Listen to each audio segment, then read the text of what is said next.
Hey there, welcome to Conan O'Brien Needs a Friend. I'm Conan O'Brien, joined here by the chuckling Matt Gourley, Sona movsesian. How are you, Sona? Am I right? You what? I'm all right. Oh. I'm sorry. I said that. I mumbled. I think you said, I'm all right. Am I right? Am I right? Yeah, am I right? And then I did a weak-ass thumbs up. It's also weird how you kind of like turned it towards yourself. I don't like it. Everything you did just now was just wrong. Are you an AI? Yeah, I think you are AI. Every time you're like, well, hey, Sona, it makes me so uncomfortable. You know, and we've weird, talked yeah. about it before. I hate it. People get very scared about AI. I have been working very hard to have AI replace you, Sona. Oh. And I have thousands of servers trying to learn Sona's rhythms. Impossible. They've all exploded. Yeah. They've exploded, and they're in these salt mines. They keep them in salt mines deep under the ground in Utah.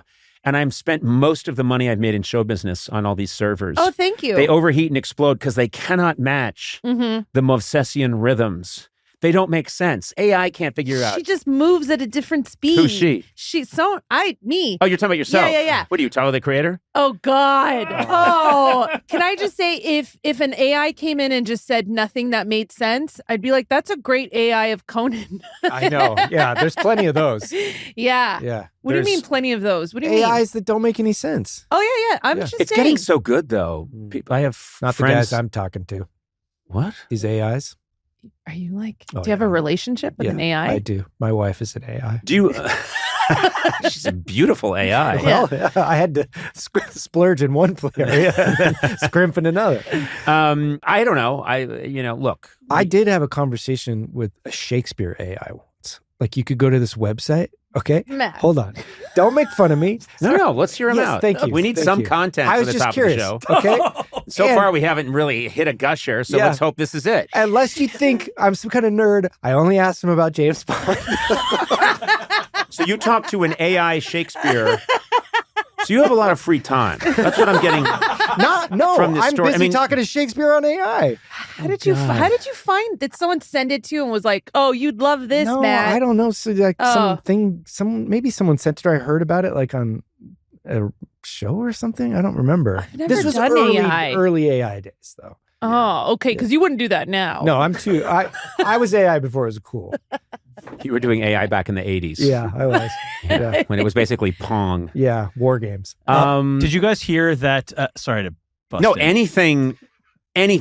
Yeah, Because there's an old saying here, it doesn't matter what you three talk about, it'll be good. This is proof that it's not. Well, I we wanna need say this anyway because I'm going to we edit got all nothing. that out. So you go Let's ahead. start I again. was just going to say, okay. Hold on a sec. Hey there.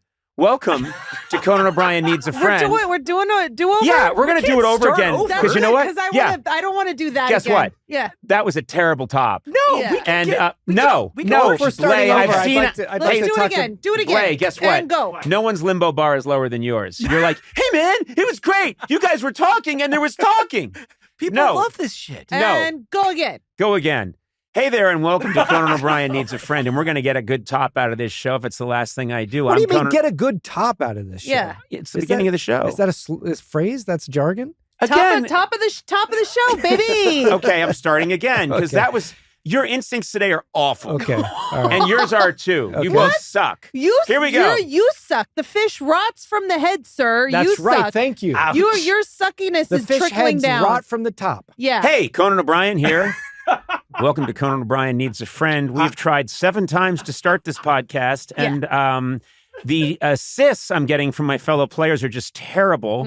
Instead of passing me the basketball, you guys are tossing it into the stands and then shooting yourselves with a German Luger. Matt, how are you? I talked to Shakespeare AI the other Oh, day. Okay, you got to hear me out on this. I'm telling Why you. are you so determined to ruin the top of the show? This is important to me. I've always wanted a good top of the show. I'm sorry. That's ridiculous. It's been my dream since I was a kid. Hey, I saw 2 coyotes this morning. Hey, now we're on to something. What were they doing? Wow. They were crossing the street, and I was terrified seeing them do it. It was That's very it? Frogger. That happens every day. No, but it was like really heavy traffic, and I was like, they're gonna die. Oh, and then I you were was like, worried for them. do I want? No, I wasn't. I was rooting for the coyotes. I don't want them to die. No, that's but what I then said. I know was, they'll you were tear worried for them. But they'll tear You know what? Pokey Can I just say apart. something, Matt? Everything you've contributed today sucks. You're throwing in. You're not helping. I'm understanding her, and you keep She throwing misunderstood these me. giant steel anvils Yeah. into the conversation and been clanging away, and now you're giving me a rap Yeah, like we got we're it. out of time. No, We're out of time. No, we're not out of time. We're gonna get something good. So you saw two coyotes, did you? I did. Tell me about it. Now, I'm taking away your speaking privileges for the next year. So, Sona, Yeah. curious about these coyotes. A lot of people in this world haven't seen a coyote. It's like a dog, only skinnier. Hey, you know what? It is. It's like a dog only skinnier. And every time I see him, I'm You're like, trading my content for this? you shut up. I'm on Jesus. fire right now. She's on fire. Yeah. She's got a hot hand, and you keep knocking her royal Yeah, flush out of her hand. You're off. And you're playing Hungry Hungry Hippos in the corner like a drunk idiot. Go ahead, Sona. Yeah, you're off. I'm on today. Yeah. So the coyotes. Yes, Sona. So I'm watching them and I'm like, these animals will kill Okie. Yeah. Do I That's cheer? your dog, Okie, do I yeah. cheer for their demise, or do I want them to live? And you know what? I want them to live. Yes, I root for animals to live in the wild. I Yeah. do. Even if they're Yeah. coyotes, I root for all animals everywhere. Man, Sona, preach! Preach! You were great today, Sona. That was terrific. We learned about Yeah. wildlife and about your neighborhood, and then you. I'm Yeah. so glad I ceded the floor for that. Yeah. That was really top notch. Oh, also, I spoke to a Shakespeare AI, and All it was right. I hate the opening, and I apologize to everyone. I'm listening. Hey, man, let's just start talking, and whatever we say will be great. And Blaine will be like, yeah, man, it was really great. Look at all the laughs we're having. I rest my case. We're having a good time. Yeah. Do you want to came up start the it hard again way. and Nope. then rap? Yeah. Hey, and welcome to Conan O'Brien Needs a Friend. I'm Conan. You don't need to know the rest. You're going to love today's show. My guest today is co-creator, showrunner, and writer of an actually good show, the Emmy award-winning series that's thought about beforehand. They don't just throw it out there like a bucket of diarrhea. Hacks. I'm thrilled he's here today because he actually makes something people enjoy that has thought, structure, content. Paul W. Downs, welcome. You didn't pause. Oh, Oh my God. I'm thrilled he's here today.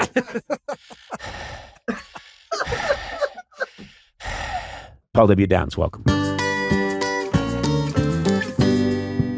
I am an admirer of your work. Thank you. And Likewise. and of course, I want to shout out your cohorts on Hacks at the very top. Mm-hmm. Your lovely wife. Yes. Lucia. Lucia. I want to make sure you said it first because I was afraid that I would. Oh, I was looking at like Lucia, but I've also Yep. heard it pronounced Lucia. yep. Lucia. There's a Lucia. lot. It is a tricky one. Jen Stotsky. Yes. I I thought you were waiting for me to say which of the two I was married to, because sometimes that is a question. I thought it Yeah. might be a throuple. Hey, you're not alone if you read the tweets. You know, I don't, but I've heard. I write the tweets. Okay.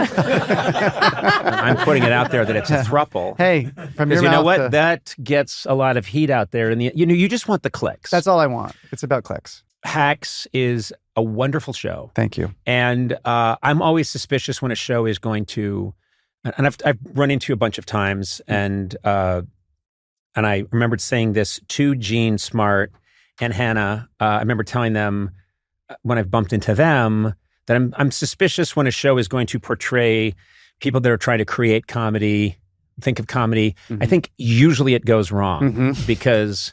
And it's difficult, but if there's a movie that's portraying someone sculpting, a sculptor is going to watch it and go, "That's not how you do it." oh my God. Well, that's how sculptors talk. What Yeah. happened to In this Austria. sculptor? This sculptor, by the way, was injured. Yeah, I got that far. A Marble chisel fell on him. A Yeah. chisel fell from a high height and did hurt his brain. What happened? It's not, I think he's attempting an accent, but it's more of a like actual This is an disability. It's an injured injury. Yeah. guy, and he's this is not a foreign man. This is a man. Oh, who's, it's not a foreign man. no, Oh, he was just okay. injured by He's a high from New falling Jersey. chisel. He's from New Jersey. Yeah. He just, And Springsteen, but a very terrible injury. So stupid. I apologize. And the point that I'm going to get back to, which began as a compliment and then turned into probably just a horrible sketch. It's almost impossible to do it. And then you guys come up with hacks, and I see people struggling to create comedy and then perform comedy. And I think that's the closest I've seen to how it really is. Thank And you. of course, that comes from you guys being very talented, but also being still quite young and coming from this world. Yeah. You started out, I mean, as a kid, you were making content all the time, even if it was just for yourself. It right? was just for myself. Yeah. There was no social media. There was no YouTube. Thank goodness, I think. You're 77 years old. That's right. That's right. That's what it says here. There wasn't even cellular, actually. Wow. Yeah, I had the stick and hoop, and I was entertaining myself with a stick and hoop. Sometimes you play with the butter churn. Yeah. Oh my gosh. But you were making content, and this I can relate to because I don't think I needed an audience. If I was in my room, right, I was doing this shit, and you seem like a similar fellow to me. 100%. 100%. Yeah. What an honor for you to say that. But yeah, I would entertain myself in the mirror. I wish my son did that, because now I have a toddler who needs a lot of attention, and I was like, I entertain myself for hours, doing voices, doing is a mirror and delusion. Exactly. I still have both in equal measure. Yeah. Which is good. So let's talk about your creation story. Mm-hmm. You're coming along, and it was interesting to me because the minute I saw you and your work, I thought, well, they're all improvisers. And then I find out that you started doing stand-up initially, or dabbled in stand-up a little bit. Yes. And it's interesting because I always knew. I mean, I did early on, I did some emceeing, but I knew I needed a gang. I needed either my gang of writers or I needed my improv gang. I needed some kind of a squad. And that I understood early on. When did you figure out that was kind of what you were looking for?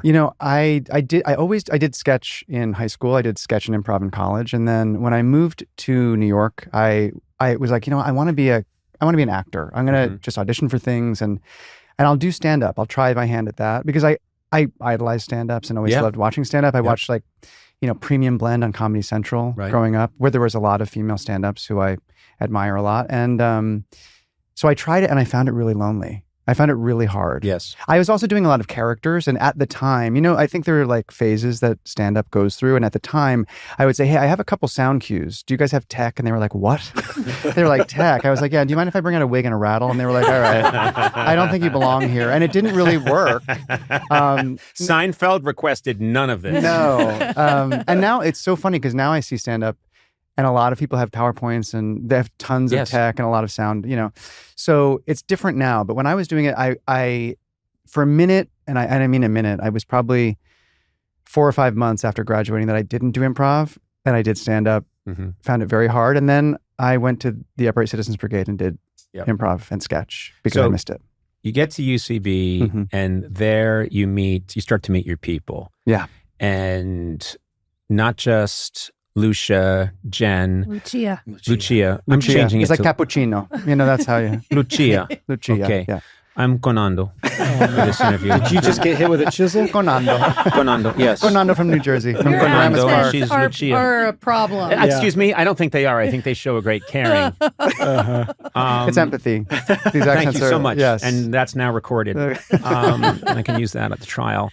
Abby Jacobson, yes. Liana Glazer. Yep. You start working with these hilarious people, and this is where you start to find, oh, we're all like-minded. Yes. We're in a groove here. Yes. That's such a magical moment, isn't it?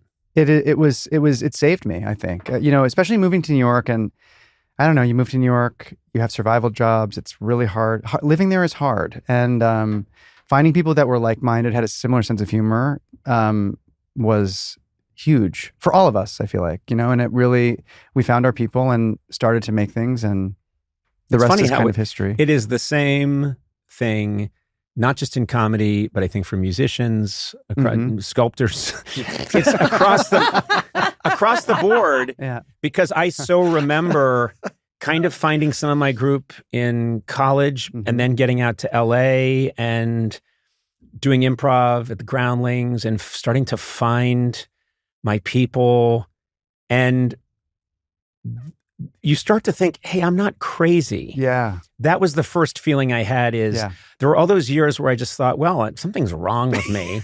And yes, there probably is, but then you find other people with the same issues. Whatever it is, issues, malady, Yeah. and you're all having fun, and you're meeting at a diner afterwards to talk down the show, Yeah. and few things will replace that joy. Yes. I mean, I think about that a lot. That I mean, we still do it. I'm so lucky to still do it with my best friend and my wife. But us doing shows and going exactly to a diner and talking about the show, or talking about something we'd watched, or talking about a sketch we'd seen, and it's weird. It is like a special language that people share, I think, when they have a similar sense of humor. And that's not just comedians. Of course, it's a deeper level in a way for people that try and do it professionally. But, I feel like anybody that you have a similar sense of humor with and who can make you laugh, it's just such a unique and special thing. Now, here's the interesting thing to me, or an area that's interesting, is that you have this world of making comedy, jokes, bits, sketches, inside references with your friends. And you're making content at UCB, you're putting stuff up, you're having fun.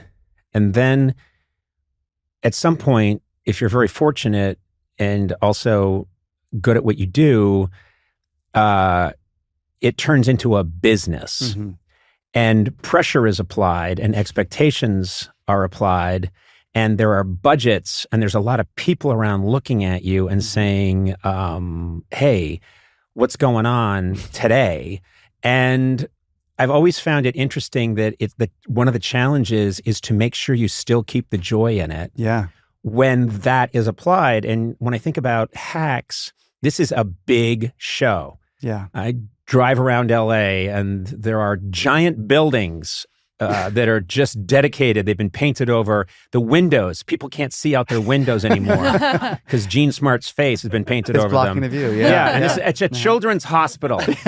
These poor sick kids. They need light surgery. I know. They're operating in the dark. There's no vitamin because D. a giant Hannah Einbinder and I mean, it's terrible what's happening to children. Sorry again. It's a big show. Yeah. It's a big deal. And it's a smash hit.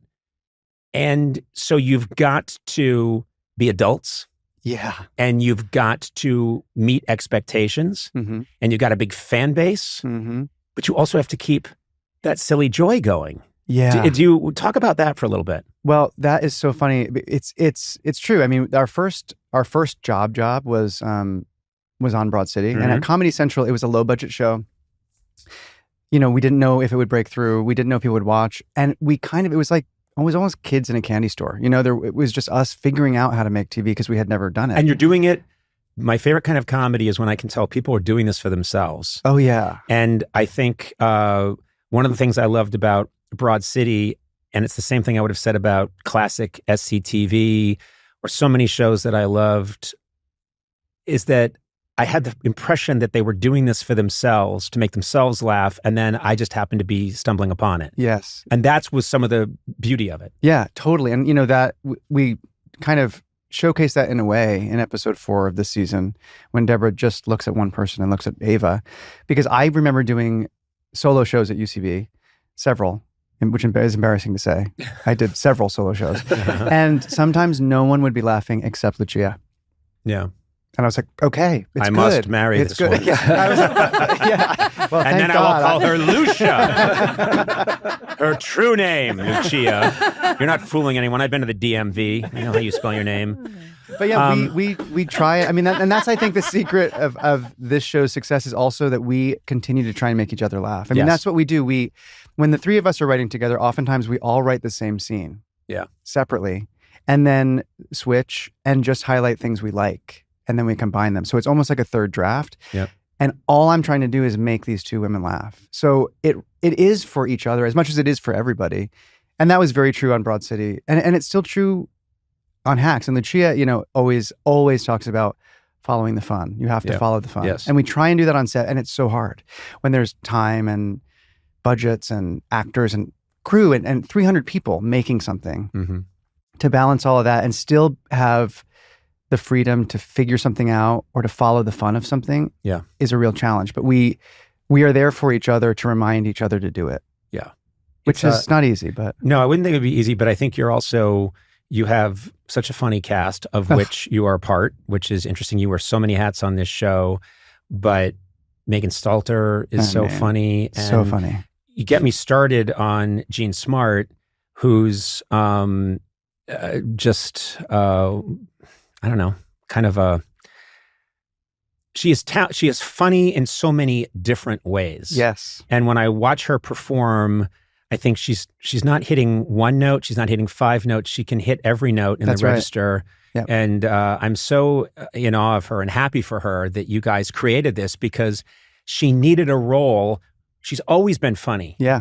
But this role shows you that she's funny and she can break your heart. Yeah, I know. She is so good. I think you're right. Like, we often talk about the music of jokes and the sound and the rhythm. And, you know, sometimes you have to adjust an actor and help them make the sound you want. She always knocks it out of the park and then gives us more. And we're like, oh my God, she hit a note we didn't even know. And it's so true that she also is so gifted as an actress that she plays those emotional beats in a way that we cry at monitor a lot, which is crazy, you know, still, because she can break your heart. And she has been the funniest thing in so many things. I remember her on Frasier, being so funny, or in the Brady Bunch movie. I was like, the horny neighbor is the funniest part. That's right. You know? That's true. I love the horny neighbor, and it's so cool to have her show her range in the show.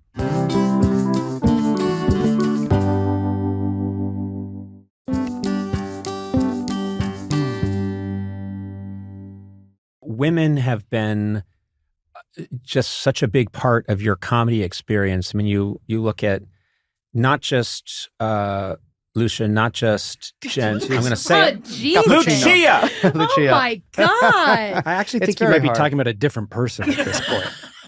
Who's I'm sure wonderful as well. I'm sure. I'm talking about Lucia Al Dente. Terrific comedy writer who lives on the island of Sardinia.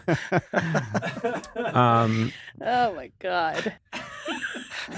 I'm never going to say her name again. It's funny because you I'll asked say for Lucia. clarity. The first thing you I know, did. but can I say something? Maybe there is something wrong with me. Or maybe she and I have beef, and this is my way of getting at her. It's You so know? passive-aggressive. It's a subtle. It's so passive aggressive. Yeah. She cut me off on the 405 8 years ago. And her license plate is Lucia, so he knew. She can go by one and name. I rolled down my window. I went, Lucia from now on. And she said, what?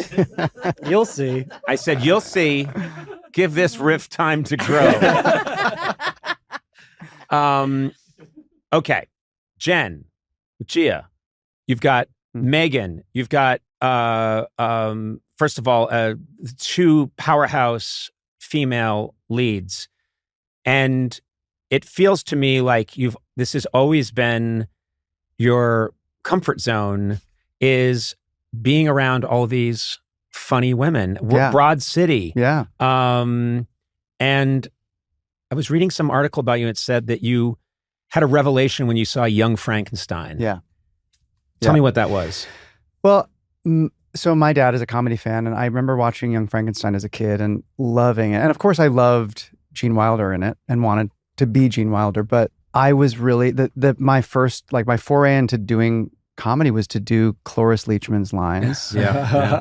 Ovaltine, you know, and to stay close to the candles. The stairs can be treacherous. Like, she was so funny in that movie. Yes. And Terry Garr is so funny in the movie, and Madeline Kahn is so funny in that movie. And so I always was like, well, I think the girls are funnier than the guys. And I'll say this.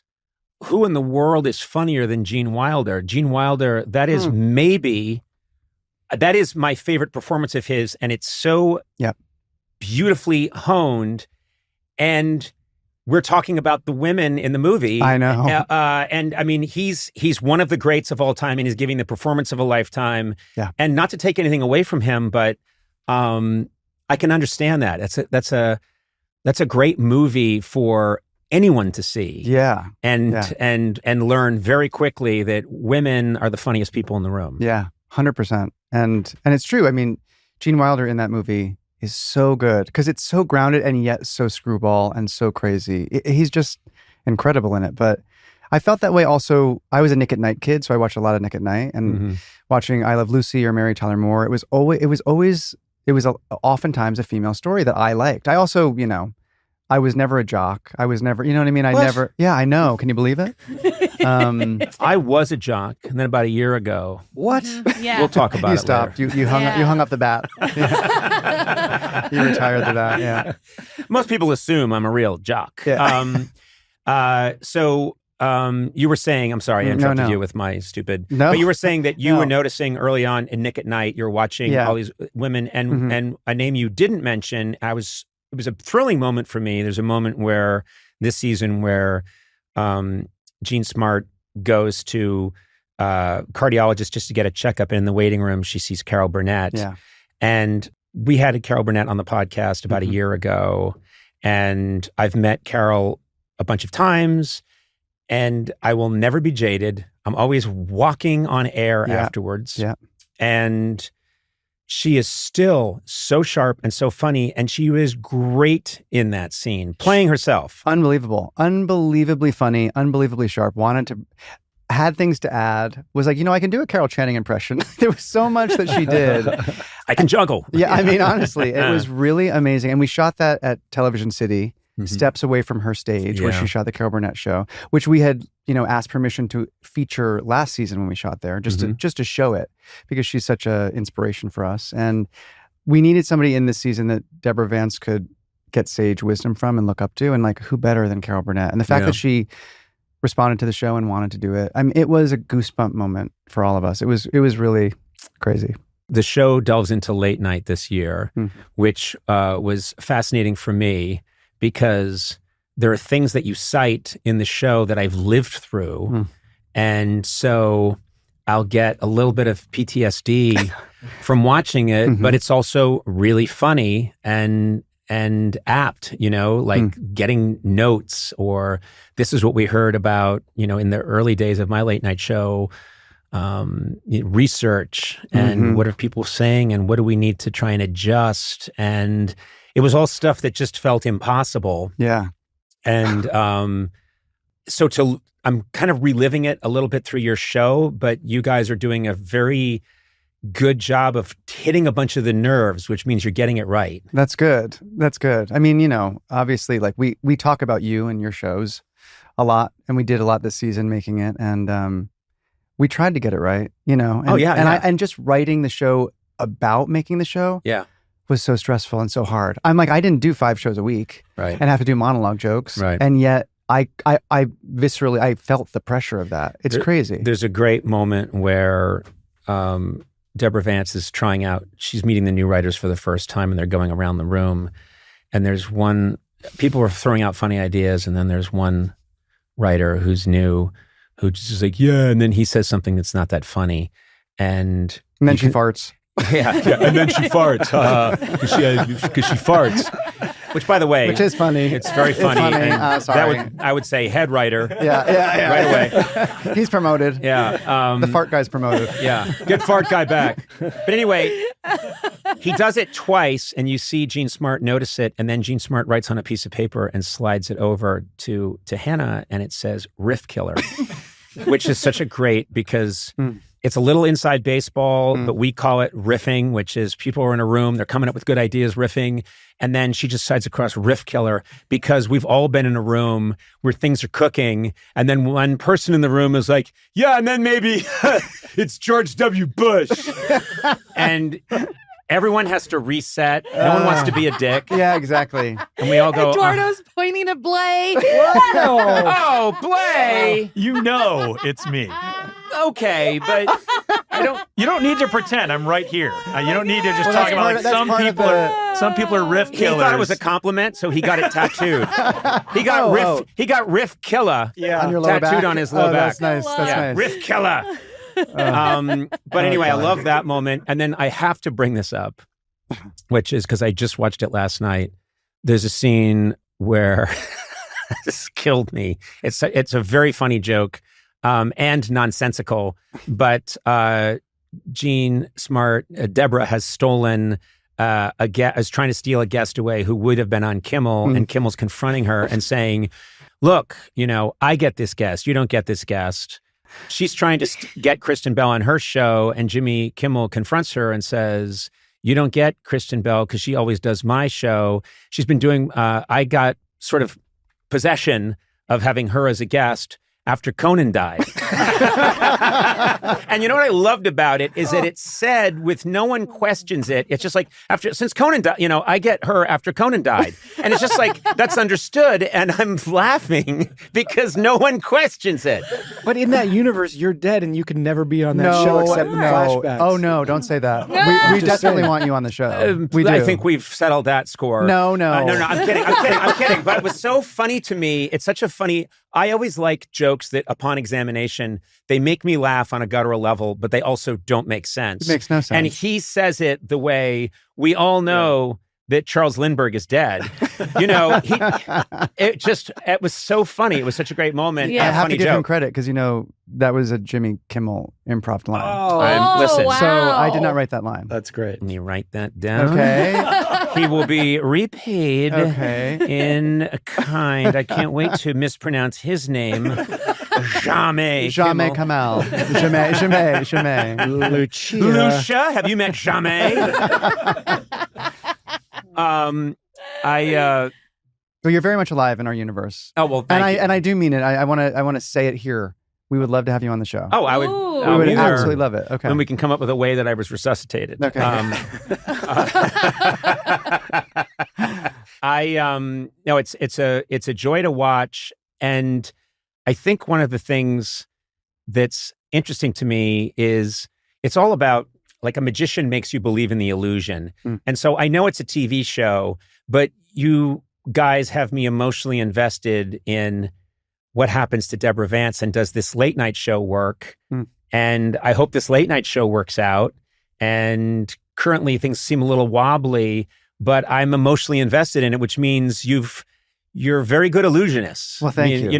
You've created this world that I'm completely invested in. Thank you. I mean, a lot of that credit goes to Gene and Hannah as well for making these characters so real. I feel that way too. I mean, I know we write the show, but they feel so real to all of us. And I think they do now to them as well. There's some scenes this season when I think both Gene and Hannah do some of their best work in the show, and we're like, God, that was good after. And they're like, I just said it because I feel, now it's like so in their bones. They feel these characters are so real. I think something Hannah does really well, just as an observer, is that she clearly wants a maternal figure. She wants a connection with this incredibly tough, Jean Smart character.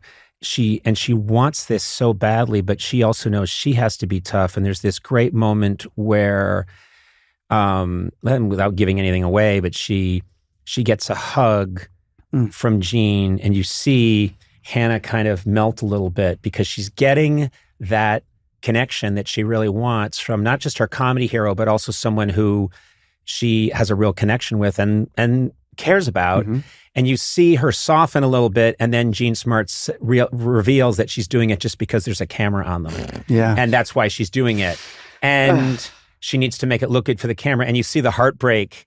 I mean, Hannah is killing it. She is incredible. Yeah. She is incredible. And she does, like you're saying, so much, sometimes with no dialogue. She's so funny and she's such a good stand-up herself. But yeah, she's so incredibly good. And it's hard, I think, to be that good. I mean, obviously your scene partner does a lot of the lifting and helps you out. But to do what she does with Gene is really incredible. I don't know. I don't work with people that lift me up. Oh.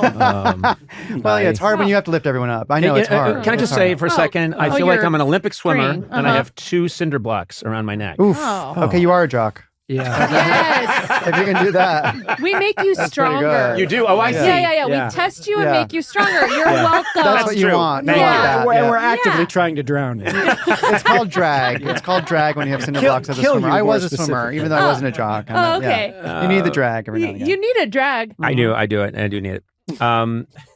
Your character, Jimmy, your relationship with Kayla, Megan Stalter, is, I will say this, I don't think I've seen that relationship on TV before. Do you know what I'm talking about? Love that relationship. It's a relationship. That dynamic. It's a dynamic that I've the best. and I'm flipping through my comedy nerd mind trying to find the same thing, and I'm like, nope, I don't think it's there. I think that's a new thing you've cracked. Thank you. I mean, she's over the top insane. So insane. So and insane. you are trying much more. I love that. Yeah. You and I have some experience with an insane assistant. Oh my God. But you know what I'm saying, Sona? No, I don't know what you're saying. I'm nothing like her. I do, but I love how different. What the fuck are you looking at me like that? I'm just looking. I'm just laughing. I'm We listening. have hours of footage of you acting insane.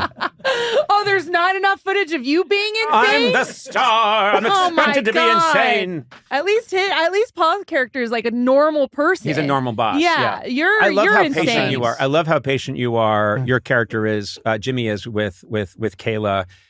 It's and that's some of the comedy is to an absurd degree. And it reminds me a little bit of one of the things that makes Groucho so funny is Margaret Dumont. Because Margaret Dumont, he's acting insane.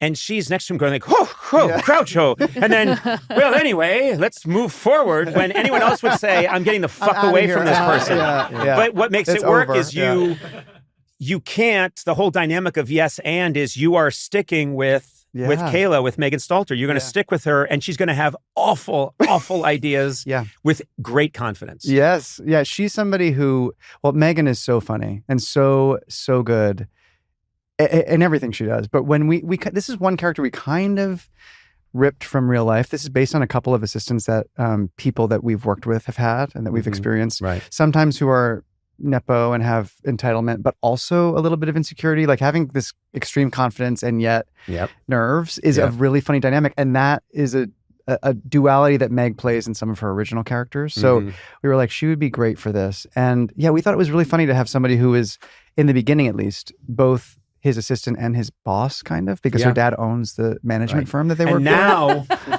your initial problem is, how do I get rid of this assistant? And now you're partners in this season. And I love that you just keep turning up the dial on.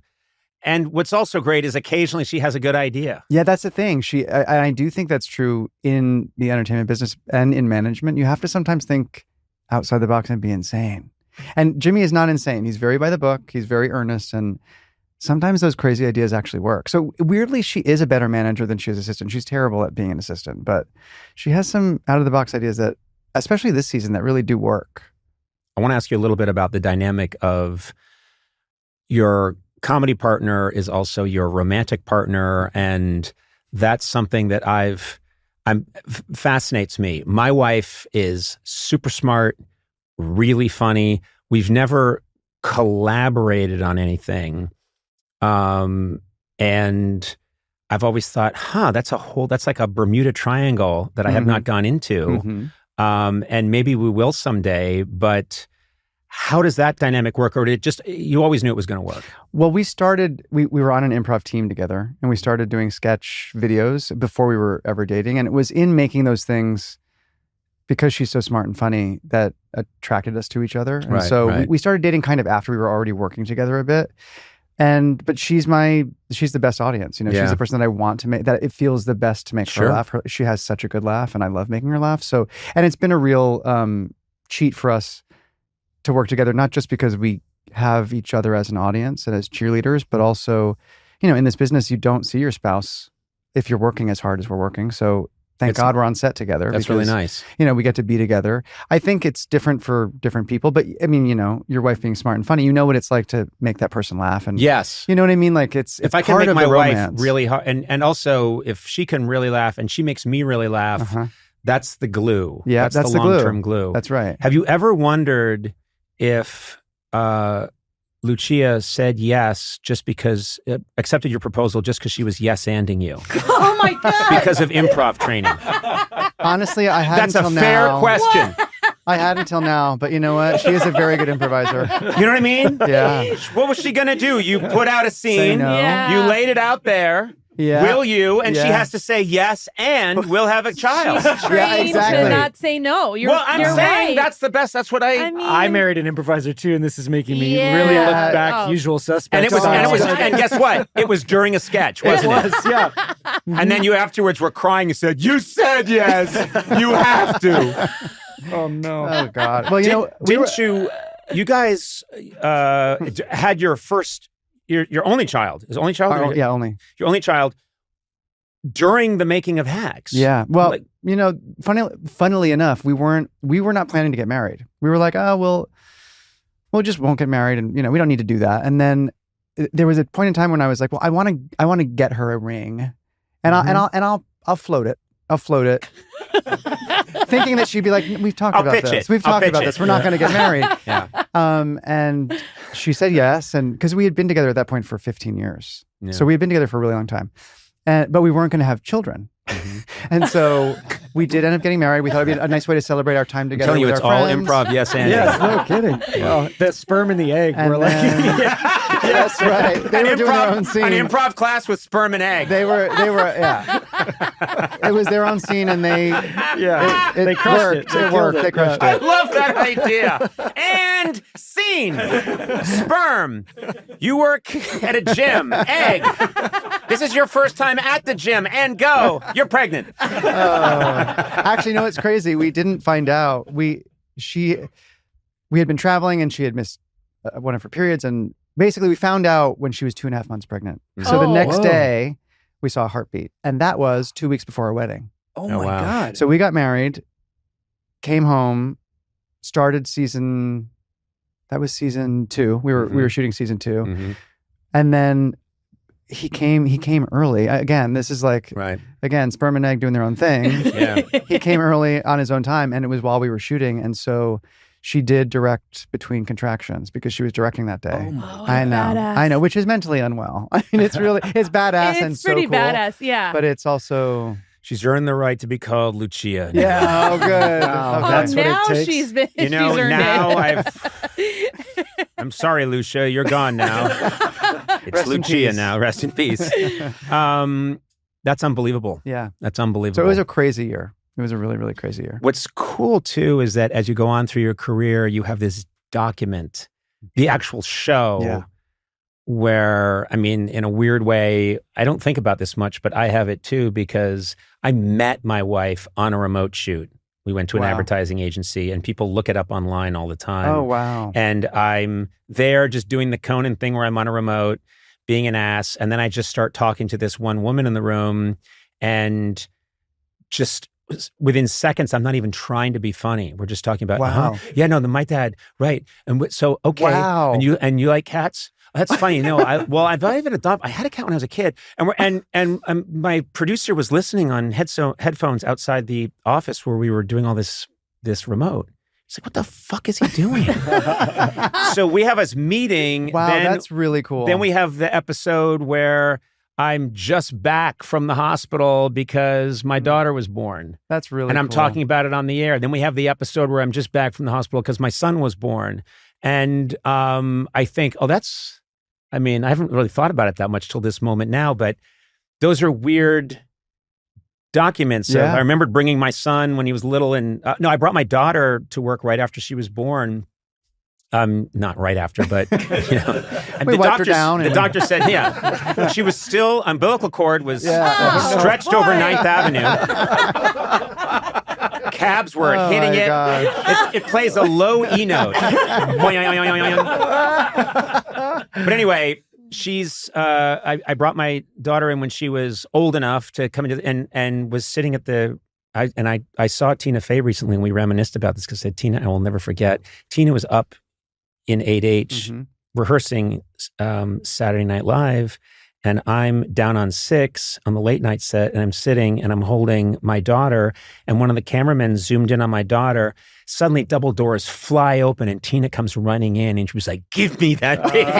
This is before she had her own daughter, but she was like, you could see that she had baby fever, and she was like, "Give me that! Oh my God!" And I almost didn't get Nev back. And then it wasn't long afterwards that she had her own daughter. But it was. I have all these memories that are my show work is intertwined Yep. with, my meeting my wife, falling in love, getting married, children. It's all becomes a piece. Yes. And that's going to be part of, all the work that you do going forward, even after Hacks, it'll all be entwined. Yeah, I know. We think about that a lot. We actually, we talk about the show like our first child in a way, because it is like raising a child in a way. And then he came and now has a sibling, and he visits set sometimes. And that's and there's so much now we have a lot of, and they fight. And they do fight. Yeah. Well, he just really wants to go to Crafty. That's all he cares about. Yeah. Really. But now we have a lot of like footage of, because Gene is similar to Tina. Gene really wants Luca whenever he's on set, and they have a great relationship, and she threw my wife's baby shower. And so we have all these photos and videos of him on set with Gene and, sitting at Deborah Vance's desk as like an infant. And it is really cool that we'll have that. That's great. Forever. Yeah. I mean, it's funny because after a while, I always think back to the I Love Lucy show where Lucy goes to the club to tell Ricky that she's pregnant.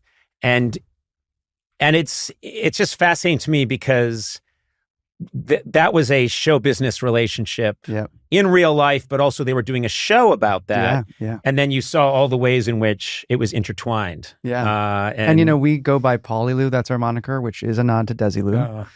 We don't have a show about our life, but we have a show that is our life. So you play the bongos. That's right. I wish.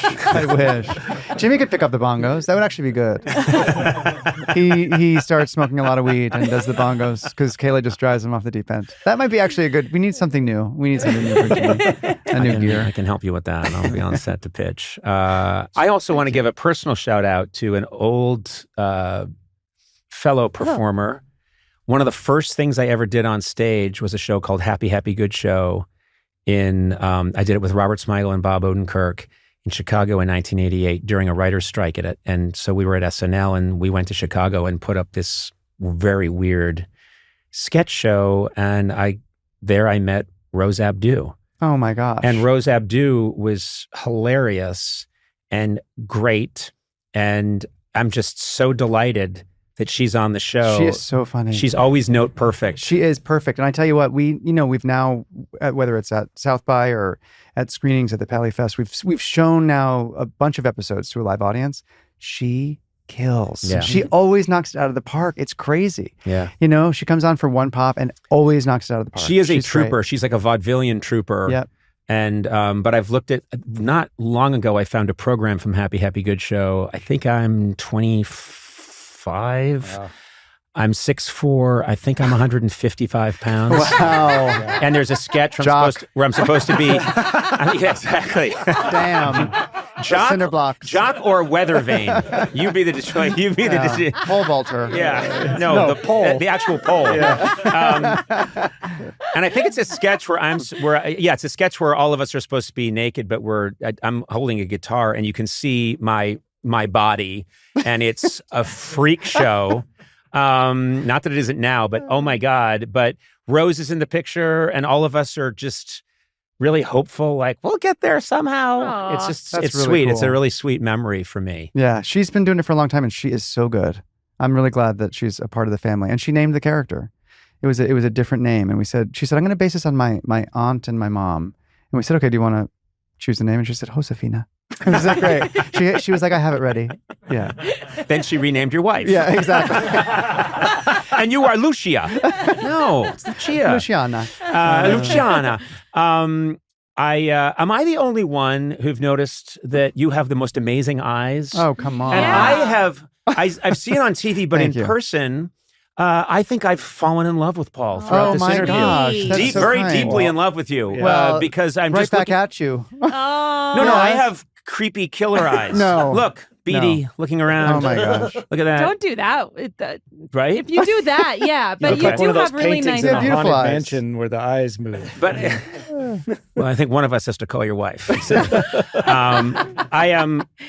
very happy for you. Thank you. Massive congratulations. If you ever want me to play a parking lot attendant on your show. We need you on the show. Yeah. I'm not kidding. We really... Well, whatever you guys want me to do. Parking lot, you exist in that universe. No, I'm dead now. No, you're not. No, you've been demoted to parking lot attendant.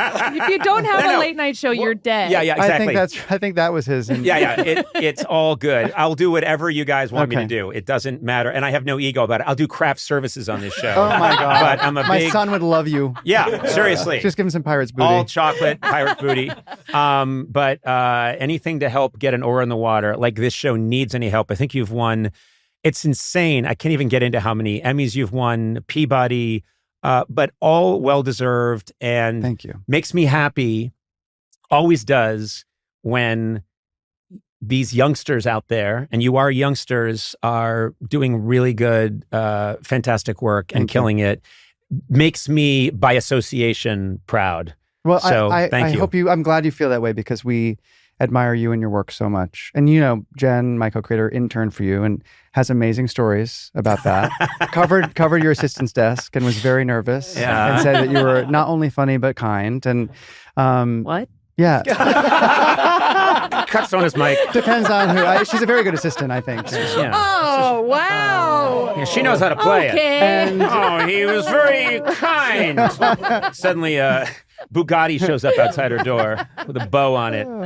Thanks for playing along, Conan. Anyway, Hacks, it is season 4 now. Is it season 4? We're in season 4, yeah. Yeah, you're in season 4.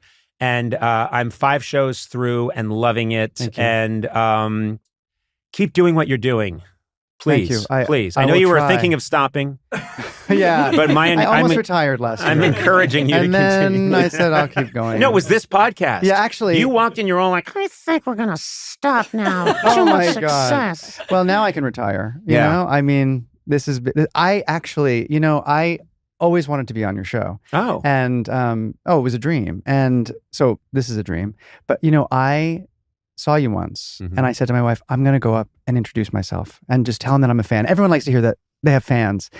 And she was like, so you can edit this out if you want. If you want to keep privacy and anonymity. All right. But it was at the Hotel du Cap. Yeah. Okay. So I'm at the Hotel du Cap. And I was there on a junket. I got sent there.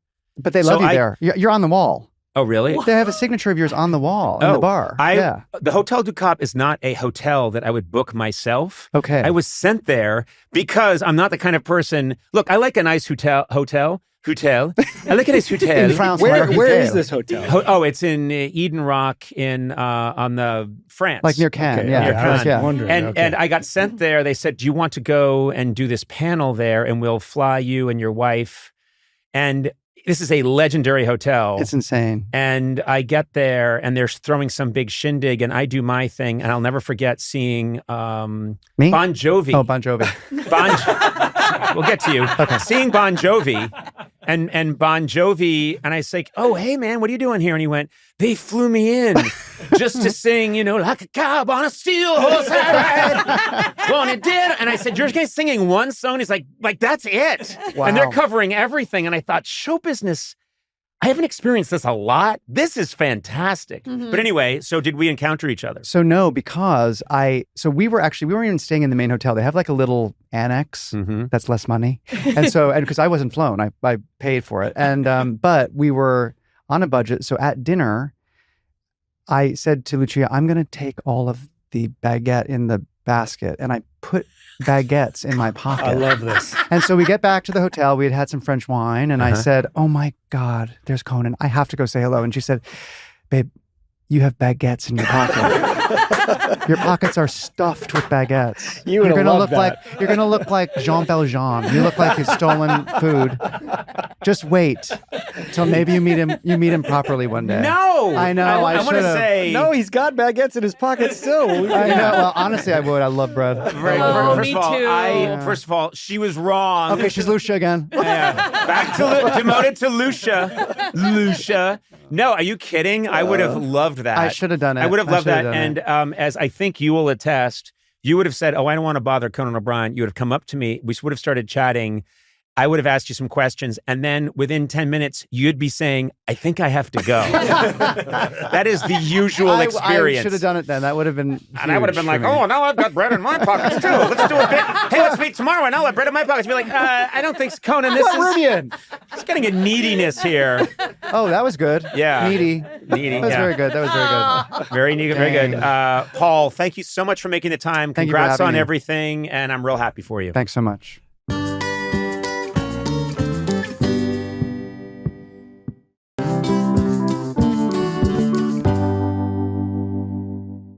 Every now and then we stumble upon a revelation that really rocks our world. And just the other day, we found out that Sona, you were a Girl Scout. Yes, I was. I just don't see it. What do you mean? Do you? It's kind of shocking. Yeah, it is a little shocking. You're a rule breaker. Yeah. You're a rebel. You're the pinky Tuscadero. I still remember my pledge. I live by my pledge. And I think that What's the pledge? On my honor, I will try to serve God. I've already lost it. Oh my God. And So my far you're batting country 1,000. to help people at all times and to live by the Girl Scout law. Okay. And yeah, I do that. I always do that. So you're welcome. Do you think that you upheld the Girl Scout code when you were my full-time assistant? I helped people at all times. But what about me? I help people at all times, and I lived by the Girl Scout law. Okay. So, I did my best with you. You do very well in a Senate confirmation. I know, it hearing. does sound like that. It does. The Senate votes unanimously that you are the new Secretary of the Interior. I do not recall. Yeah. So that's what I'm going to say. Did I always help you? I do not recall. How did you get into the Girl Scouts? Whose idea was it? Was this something that your parents came up with, or is it something you wanted to do? I think my parents, I think they wanted to get us into American stuff. And so they signed me up as a Girl Scout when I was really young. Sense. I was a daisy. And then I became a brownie. I was a brownie. Then I became a junior. And so I don't know what the ranks are. It starts off at Daisy. I thought Brownie was the beginning. Daisy's the baby, Brownie, and then Junior, and then it goes up, but I stopped after Junior. And then it's Reichführer. The very top. Oh, God. Yeah, that's when you Then get a I long stopped. leather coat and a riding crop. It was fun, though. To I had drive a lot around of fun. in a Mercedes. Okay. Well, we're joined by someone else on staff who we also... Can I share a photo and then it'll... Yes, Oh. okay. That's very good. Well, And we have- Eduardo has a... Oh! Oh, my God. Oh, my God. Look at that. Sona. So serious. I don't know why I'm holding the flowers like that. Sona, you look kind of like nonplussed about it all. It does look like you're curling the flowers. It does. Like a Oh, I weight. just... I know. This is incredible. Look at you. Yeah. And It's like your flower bearer at a funeral or something. but also look at what do those markings indicate? Are those different awards that you won? Yeah, those are my badges. Okay, That's but that's what it's all for. Yeah, but what were the badges? Do you remember what your badges were for? I have no idea. I think it was it was the 80s Not for and flower 90s. holding. No, it wasn't for flower holding. It was that's true. it was like, oh, I made applesauce. Oh, look at me. I made a pie. Oh, look, I learned how to sew. Yeah. It's like that, and camping and stuff. Yeah. I bet Sona was really good at selling cookies, though. Oh, I feel yeah. like you my lived God. for that. You just tapped into a thing. We would go in front of the Albertsons, and it was me and this troop leader's daughter, and we would battle it out to see who would sell more. And sometimes we were so aggressive, we scared away customers. Oh my God. And you were just, and here's the thing, you were a little girl who scared away adults, and you were holding cookies. Wearing Do you realize- a brownie uniform. Look at that monster. Look at that monster. Yeah. Oh my God. Always be closing. It's an assassin. Yes, you were Just an assassin. you were a David Mamet play. Desperate. These are I want the Glengarry leads. I can't sell these Milanos. I want the Samoa leads. I Yeah, want the Samoa leads. These Milanos ain't selling. Milanos are not Girl Scout cookies, and you should know that. I don't know. How dare you? Oh, by the way, no one's bought more Girl Scout cookies than I have. Okay. Because we have some moms here Yeah. that work here that have daughter, and all I do is buy Girl Scout cookies by the bucket load. Okay. And I take none of them home. I don't eat them. So, Well, you should know Milanos are not Girl Scout cookies. okay, tell then. me what the cookies are. There's Thin Mints, there's Samoas, there's that's pretty much, the Tagalongs are really good. The shortbread. Okay. There's the lemon ones. I mean, it sounds like. And what was your spiel when you were trying to sell? Would you like to buy some Girl Scout cookies? I bet your spiel was more like you're going to buy some fucking cookies, or you're going to have a flat tire when you're done buying grapes, And you're going to have protection from here on out. You understand? I was smoking a cigarette outside the You just wore a Albertsons. tracksuit. Tracksuit with badges on it. Tracksuit, badges. You're smoking a bubblegum cigarette. Look here, see? Why are you carrying wanna a have- tire iron, Girl Scout? You like having knees? Must be nice. Look, you buy some tag-alongs, and I won't be tagging along, if you know what I mean. Hey, I'm also going to sell you some Milanos. They're not street cred. These fell off a truck. Yeah, I don't think those are Girl Scout cookies. I said they fell off a truck. Oh my Now, God. David, you, it is also revealed when you saw this picture of Sona, you said, wait a minute, I must add something to I this. was a scout. You were a scout. Yeah. You were not only a scout, though. You I'm were an Eagle Scout. I'm an Eagle He Scout. went the Is that distance. that's the, That's as high as you can go. Yeah. Yeah.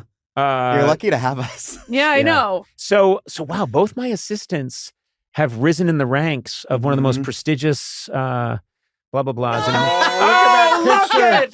That's so adorable. I think that's me holding a participation No, trophy. you got a slot car.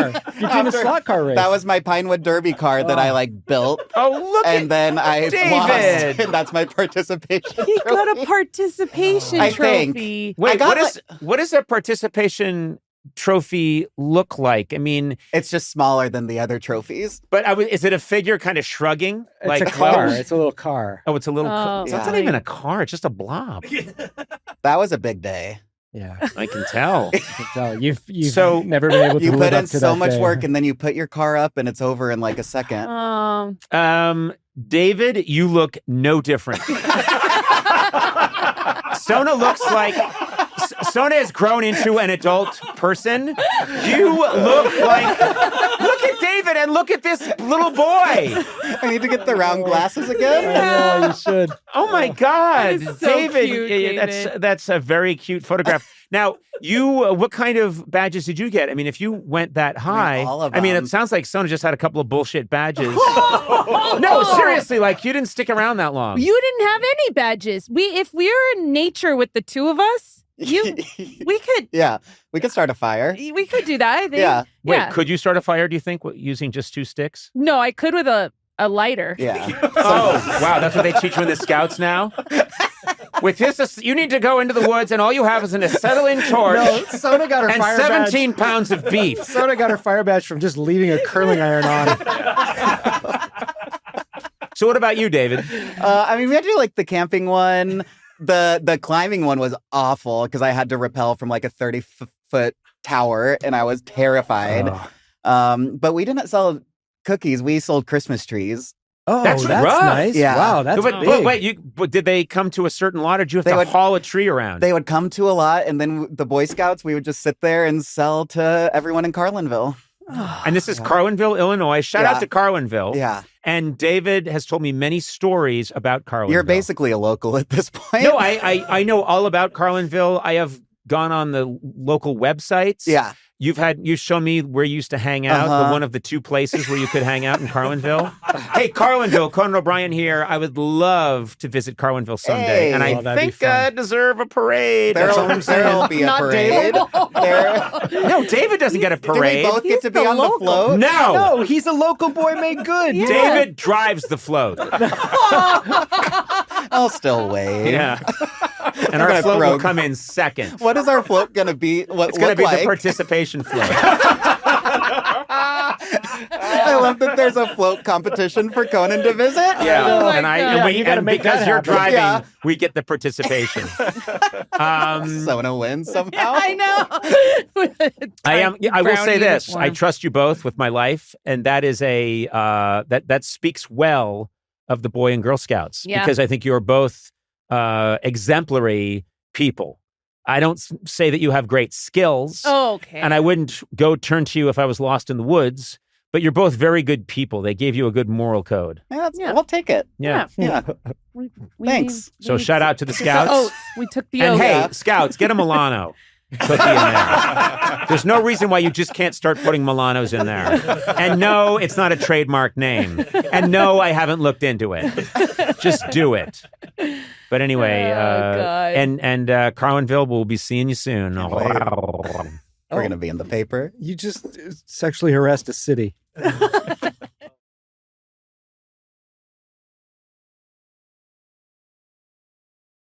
You've written a book, Joyful Recollections of Trauma. Yes. And first of all, I commend you on the title because it does sum up.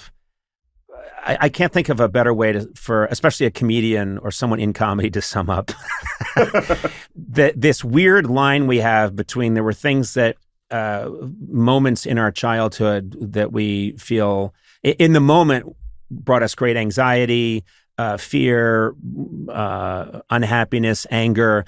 And then now we realize, oh, it was all part of the stew that got me here, and I'm happy where I am. So you can look back on it now. And I've had the experience of telling stories from my childhood. I did one at ASCAT one night where you have to just make up a monologue from suggestions in the audience, and someone shouted out. And I told a story that involved dogs. And it was something that when it happened to me as a kid, it was very traumatic. But I told it and it got huge laughs. And I thought, this is the magic of A, surviving, and B, having comedy at your disposal because, oh my God, I just got this moment really horrified me when I was 16 and was terrifying. And I'm killing with this right now. I don't want this to have not happened. Well, it's interesting because you tell these stories that are part of your life and that you maybe have no spin on. It's like, oh yeah, this just happened. Like I remember I was telling my wife, I was like, oh yeah, I never opened the door for strangers because my grandma told me about this butcher who would, kill kids and chop them up into chop meat. And she would be like, my wife was like, wait, what do you mean? I'm like, yeah, the butcher, the story all kids hear from their grandmother. And my grandma told me the story where she's like, you can't open the door because if you open the door, the butcher will come in and his steps will come up the stairs and he'll grab you and he'll put you in a sack. And I'm like, And she's like, and it happened right around the corner. And then the end of the story was the mom goes to the butcher. She orders some chopped meat. And she starts making the chopped meat. She's grinding it up and she puts it in the pan. And as she puts it in the pan, the chopped meat goes, Mama. No! And no! That image, I mean, I know it can't exist like the Look Who's Talking Babies, but is your grandma a Grimm's brother? It's like that frightened me. This butcher, I was like, yeah, there's a butcher who lives in our neighborhood who chops up children. But also, Paul, occasionally, your grandmother should know, occasionally someone needs to come into the house. Yeah. Occasionally, someone does need to come in. Never going to let anyone in. Do not chop me up, butcher. You will not get me. Wow. Yeah, we're here to pick up the rug. Oh, my God. So you must have had, because you talk about this very honestly in your book, parents divorced when you're very young. Yeah. A stepfather comes into the picture who's, it's physically and emotionally abusive. Yeah. And so you're dealing with that. And it's not, of course, none of that is funny, but you had a very singular childhood. And then you describe later in your life, you're talking to your friends and you're saying, and just as you did right now, when your grandmother tells you that if anyone comes in the house, they'll chop you up and then you'll become a talking hamburger helpmate. No. You've had people say, no, Paul, that's not a normal childhood. That's not what you do. I mean, I remember I raised money to go into the city to go see a naked woman. That was the only job that I was like, we heard about naked women. We were like, we didn't have any access to naked women, but we were close to the city. And me and my friends were like, let's go get some money. We'll go into the city and we'll find we just know how. How old were you? I think we were like freshmen in high school, we were a little, I went to a Catholic school. They didn't really talk about sex. It was very, Oh, it's not discussed. No, it's not. I mean, the craziest thing is my health class was taught by my phys ed instructor, which is, I think, a normal thing. And there was a very shy girl in our class, lovely girl. And she got up to go to the bathroom. And the gym teacher was like, I got a good plan. I got a good plan here. And so she gets up and he takes this dildo out of his desk. Now, I have never, again, at this point, seen this. You just dildo. think it's a rubber cucumber. I'm like, what? I mean, first I'm shocked because it's like, all right, so, and he goes, all right. And he shoves it in her lunch bag. And we're all waiting there. And he's like, okay, she's coming back. Everybody, calm down. And so we're all sitting there waiting. And this very sweet girl, very shy, very nice, starts to take out her sandwich. And he goes, hey, you, Stephanie, what the hell? And he rips out this dildo. And he's like, what is this doing in your bag? And he starts waving it in the air. And then the entire class, it's like a Carrie moment. The entire class starts laughing. Oh. And you're like, and that, and we're like, and he's like, I just got you. This is not real. This is not I hers. didn't just get you. My God. That's your person. We need names now. We need to go back and God. we need to find this guy. Yeah, and this is like, and that was a story that I again, I was like, oh yeah, that's as close as I got to understanding anything about sex in school. Like seeing that dildo shoved in that girl's lunch And bag. her humiliated. Yeah. And you're like, oh, I guess that's what sex is. Yeah, this is about all the details I have. That's horrible. Jesus. But I mean, you as a kid, you get very interested in, obsessed with making tapes of things. Oh yeah, you want to record everything and make tapes to the extent that you made your own video store, pretty much. Yeah, I made my own. I loved VHS movies, and I wanted to, that was to me the dream, to own my own video store. It felt like that was like, you can't get any better than that. You have all these things at your disposal. It's funny. That was your dream job. When I was a kid, I remember seeing a toll booth operator. My parents driving through. We were going through the Sumner Tunnel or coming out of it in Boston, and we went through a toll booth. And I remember thinking, that's the life. I looked at a guy standing in a booth, and I just thought that would be cool. Yeah, because there's no homework and no one to boss you around, and it's a pretty simple job, and then you get to go home and watch cartoons. Yeah. Well, and I remember thinking, so yours was video store owner, mine was toll booth operator on Route 128 in Boston. But those moments, it's like you get connected. I was like, I could get Never Ending Story. I'd be on the top of the list, because back in the day, when you wanted to get a video, you'd have to put your name on a list, and then they'd call you like, all right, Never Ending Stories, and you can come in and get it, but if you don't come before 5, next person on the list is getting called. And so I was obsessed with doing this. It's like being an organ donor. Except the stakes are so much. They bring you. You've been approved for Never Ending Story. It's coming to you in a cooler. Just drop what we're doing. You've got an hour to accept. Yeah. We got to see that kid fly on that dog. But then it became this thing where I started having these movies, and people found out about it. And I would run a video store out of my high school where teachers would be like, hey, you have Ferris Bueller? Can I borrow Ferris Bueller? I was like, all right, you can borrow Ferris. Like, teachers were holding me back in class for me to pass them That's so cool. VHS tapes. And I felt like, all right, this is my thing now. Also, I love, Paul, the idea that you thought, and this will never end. Yeah, this is People are always going to The need job, the medium, nothing. It's gold. I know how to put things on VHS, and if you want them, there's no other way to see them. But it was like for this little bit of time, like working at Blockbuster, it was the best. You were like, this is it.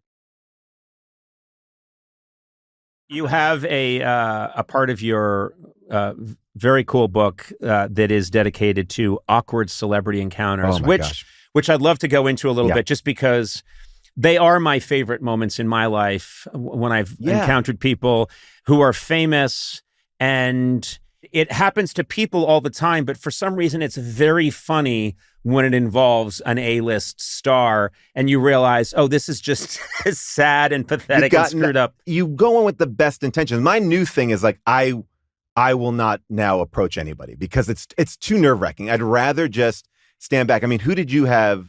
Like, is there anyone that comes to mind where you feel like you messed up the encounter? Well, there's one I've talked about before, but definitely I did a stand-up tour for a while, and it was part of it. But the truncated version was just, I hadn't had coffee yet. It was really early in the morning, and I go to this coffee shop on the Upper East Side, and I get mine, and I sit down. I'm just about to have it when I see that the person in line who's standing shoulder to shoulder with me, I'm sitting having my coffee on a tall stool, and he's right there, is Arnold Schwarzenegger. And it was just this great moment because he recognized me, and wanted to say hi but had nothing to say. And I haven't had and he hasn't had his coffee, and I just got my coffee, and it's early, and it literally just became coffee, And I was like, yes, no, I'm having, it's good in the morning. And I went, yeah, it's good in the morning. It's good in the morning to have, and then there was a long pause, and he went, to have the coffee. And I went, yes. And then there was a long pause, and he went, it wakes you up. And I said, yes, because of, and there was a long pause. He was like, the caffeine. And I'm like, oh my God, this is awful. This is awful. And yet, I mean, he is the most iconic, one of the most iconic people in the world. And this is what we're talking about. Oh my God. It's like you're trying to make this connection. It's like, I just want to like be normal or just say hi, or I want to get in, I want to get out. And I did this movie, and there was a guy in this movie that I would hang out with all the time. And he's like, oh, you know RDJ? And I'm like, oh, who's RDJ? He's like, Robert Downey Jr., RDJ. And I'm like, oh, no, I don't know him. He's like, we're buds. And I'm like, all right, great. And every day told me about RDJ. And at first I was like, is this guy full of shit? And then I knew a couple people in his orbit, RDJ's orbit. And I was like, yeah, you know this person? He's like, oh, yeah, that guy's great. I'm like, so it sounds legitimate. This is a guy you're getting to know who knows Robert Downey Jr., apparently. And now I'm like, okay, this guy knows RDJ. So Comic-Con comes up, and he goes, hey, if you're in Comic-Con, say hey to RDJ for me. And I'm like, well, that's never going to happen. But sure, great. Yeah, I'll say hi. And so lo and behold, I get in this place where I'm on the way to go to an elevator, and I'm stacked up against Robert Downey Jr. And he's dressed like a Tony Stark because he's going out there to promote Iron Man 2. And now my wife is with me. My wife was in Zodiac with Robert Downey Jr. She's at my side. And I don't know what comes over me, but I'm like, hey, RDJ. I don't know why I called him RDJ. Oh, no. Right? Oh, no. But I've been hearing it every day, RDJ. Oh, no. And I'm like, Paul, no. And at RDJ, as soon as I say that, my wife, who's been holding my hand, just lets go. Like a parachute. She's like, I disassociate. Disappears. Ejects. Like just ejects. And I feel that. And now I'm like, and he turns and he looks at me. I'm like, hey, I know, and I won't reveal this guy's name. I go, I know so-and-so. And he looks at me like I just spoke an alien language. Like he's like, what? I go, I know, it's so-and-so. And I know Sam Chiswell. Yeah, right. Yeah. And he's like, oh, and again, nothing's happening. And so I'm getting nervous. I start giving more examples. Like, he's got these tattoos. He did this one thing. He did this. And he's just looking at me. And now his bodyguard's turn. Like, and now I feel, and these bodyguards are huge. Like, their necks are bigger than my thighs, and and every part of my body is like sweating. And I'm just trying to prove, like, I'm not crazy. I know. Somebody told me I know you. Now you're like a gambler who's losing big at the table, but you can't leave. Right. You got to keep throwing in. And I'm like, I didn't even want to be here in the first place, but I know this guy. He knows it. Like, and I don't, and he goes, hey man, I don't know who you're talking about. Oh. And I'm like, right. And I don't know what to do. So I say, like, I'm sorry, I must have gotten you confused with somebody else. Oh, no. And after I said RDJ, and then under my breath, I go, Robert Downey Sr.? What? Because I'm like, in my mind, I'm floundering and I'm trying to keep it. And I said Robert Downey Sr., like, maybe it was your dad? Yeah, because you know how we all get you two mixed up. Hey, was Robert Downey Sr. Iron Man or Robert Downey Jr.? A man that I couldn't recognize her. And then, thank God that elevator came, and I ran out of. I was like, I'm not getting on. I couldn't get on that elevator. I couldn't do it, and that has lived with me, this awkwardness. And I look over at June, and she's like, "What were you doing?" And years later, I had a friend who was on Avengers, and they were like, "Come to set." And no. Like, well, I go to set, and I'm like, it's fun, having fun. And then Robert Downey Jr. walks on set, and I swear to God, he made eye contact with me, and I felt like every moment just came back. Like, he's like, I remember you. You're insane. And I was like, and I literally was like, peace, got to get out of here. I left the set of, like, it was like the coolest set I've ever been on. It was amazing, a big giant action scene, and I'm like, see you later. Bye. Gotta go. Can't be here. It's too awkward for me. Here's the one difference between us, because it gets really bad, and then the guys, the security's looking at you. And you know how I'm fascinated with how I could make a bad thing worse. Yes. It's just my favorite thing to think about. And so I'm just obsessed with the idea that he says, hey, man, I don't know who you're talking about, that I would reach out and grab his wrist and say, you will acknowledge me before this elevator door opens or else.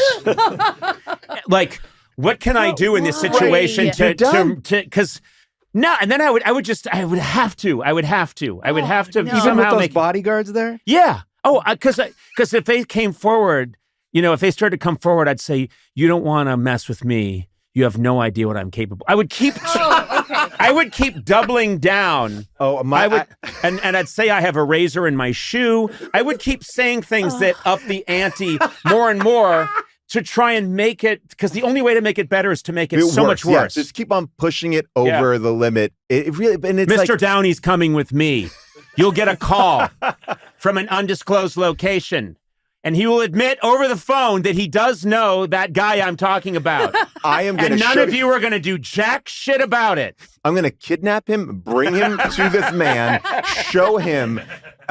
Did you ever tell your friend? I was just going to ask that same question. So I wimped out again because I didn't know what, so the movie had wrapped at that point. So I finally see him years later and I'm like, should I do it? Should I do it? And Jim's like, don't. What are you going to get out of this? So he's going to say, oh, he must have. And he was right in my sights to be like, you screwed me over. You don't know Robert Downey Jr. And I didn't do anything. I walked away from it because what are you going to get out of it? There's no fun of it. It's like, at that point, it's like he was like, oh, he must have gotten confused. I gave him too many specifics to get confused. I don't know what happened. Can I ask you about the Christopher Walken encounter? Oh, yeah. Because that's, first of all, he's the character that he just continues to fascinate. And I got to know. So when I first came out to LA just with my dad on a trip together, we did this How thing old called, are you at this point? You're probably 5th grade. Yeah. Right. Okay. We go on this thing called Hollywood on Location. You go to this little place, you pay $75 and they give you the locations of everything shooting in LA that day and the stars that are in it. And I was like, this is the best thing. So you could just drive to set. We went to the set of Simon to Simon and Highway to Heaven, met Man, Michael. you are dating yourself. Oh yeah. 100%. I mean, this is. We're on the set of Simon and Simon. This name will endure throughout the memories of the great lore of Hollywood. I met Hawk from Spencer. No. And so, and we're kind of doing our whole day. We're through the whole thing. And we're meeting all these people that I'm having the best time. It's like I've never seen a celebrity, met a celebrity. And as a kid, this was my holy grail. Huge. Yeah. And so the last place we go is this movie is shooting. It's called Communion. And I'm like, I don't know if there's a religious movie. I don't know, I want to go to this. And we hang around and nothing's going on. And the security guard approaches and he's like, you want to meet a movie star? And I was like, yeah, I'd love to meet a movie star. He's like, Christopher Walken is right in there. Now, I don't know Christopher Walken because I'm a kid. And I say to my dad, I'm like, who's that? And he's like, from View to a Kill. It's a James Bond. It's a villain from James Bond. I'm like, oh, yeah, I want to meet Max Zorin. So, Calm down, Matt. Well, we covered that on How Did This Get Made? Yeah. Matt, you're lactating right now. I was so You're excited. male lactating. So so the bodyguard or the security guard leaves and he comes back and goes, okay, Chris wants to meet you, but no cameras, no parents. And so my dad was like, what do you want to do? And I was like, I want to go meet Christopher Walken. Here, take this, and the security guard walks me across the street and opens this big warehouse door. And the warehouse is just completely dark and ushers me to go in. I walk in and he closes the door behind me. So now I'm alone in a dark warehouse with a sliver of light from where the door was. And I'm standing there and I don't still really know Christopher Walken. I don't, right. And from out of the darkness comes this face. And this movie Communion is about a man who communes with aliens. Uh-huh. So, and I guess this is a part in the movie where he is really in it with the aliens because he's pasty white. His hair is all slicked back. And I swear to God, he's wearing these insane contact lenses. Oh my God. And he comes. So his face looms out of the darkness. It's like you're at the bottom of the sea and, where you can only see inches ahead of you. God. And then a creature just comes out of the mist. And he's like, and forgive this terrible impression because he's like, hello, little man. And I was like, and I'm seeing this guy, and I'm like, and I don't know what to do. And he gets down on his knees to get like an eye, and he's like talking to me, and I've never, and again, this is celebrity is all new to me, and I have like my autograph book in my hand, which is not even an autograph book. My dad's a pharmacist, and it was like like a pad with like drugs on it. Like it was literally, I still have it. Vicodin. It says like Vicodin on the top. I'm like, can you sign this? And he's signing. It says Jamie Gertz on it 10 times in a child scrawl. So he's signing this thing, and he goes, we're making a movie about aliens. Do you believe in aliens? And I go, yeah. And he goes, yeah, pretty interesting stuff. Yeah. And I'm like, okay. And then he grabs me by both shoulders and pulls me in. Now we're like, he's again on his knees, so we're eye to eye. He goes, don't let anyone tell you what you can or cannot do. Whoa. And then also don't let anyone grab you by the shoulders when you're in 5th grade in a dark warehouse. Yeah. And then he after that stranger has insisted no parents may be present. No parents, no cameras. No cameras, no parents. Now send the boy and I can grab. And then just set me on my way. And I have this random Christopher Walken autograph. And that's the other thing too. When I got in there and he first introduces himself to me, he goes, the light hurts my eyes. And I was like, all right. It was really like, I was like, great. Holy shit. Really. And he's so, I just love that he had some advice to impart on me, and he gave me some good advice. Yeah. And in the actual, when you examine the story, he's being a really nice man. Yes. Yeah. That should be made very clear. Yes. Nothing. So he's in a dark warehouse. Yeah. And he's requested that a child be sent in. These are things that... He could give that advice with the parent present, too. Or the camera. Holding a camera. No, listen. That could have been totally fine. I have the same rules. Sona, working for me that I've often said over the years, send the child in. Sans parents. No cameras, no parents. No Sona, problem. Have you rented the dark warehouse? I know all Not the dark same warehouses. Not the same one as last time. That had too much light. I also think that no one told me that he was going to be in full character makeup too. That's another crazy thing. Like I'm seeing this adult fully just like I gotta watch that movie at one point. I think he was wanted to kind of freak you out on purpose, like bring the kid in, this will be funny. I think it doesn't sound like it. I don't think so. I think he was if I really look at it, I'm like, he's in crazy makeup and he probably doesn't want a picture because he doesn't want that look to get out there. I don't know, but it's so funny that he was like, I need to impart something on this kid. I need to talk to him. And it was great. It was the best experience of my life because it was so, I didn't appreciate it at the moment as much, but now it is one of those things where it's like the best.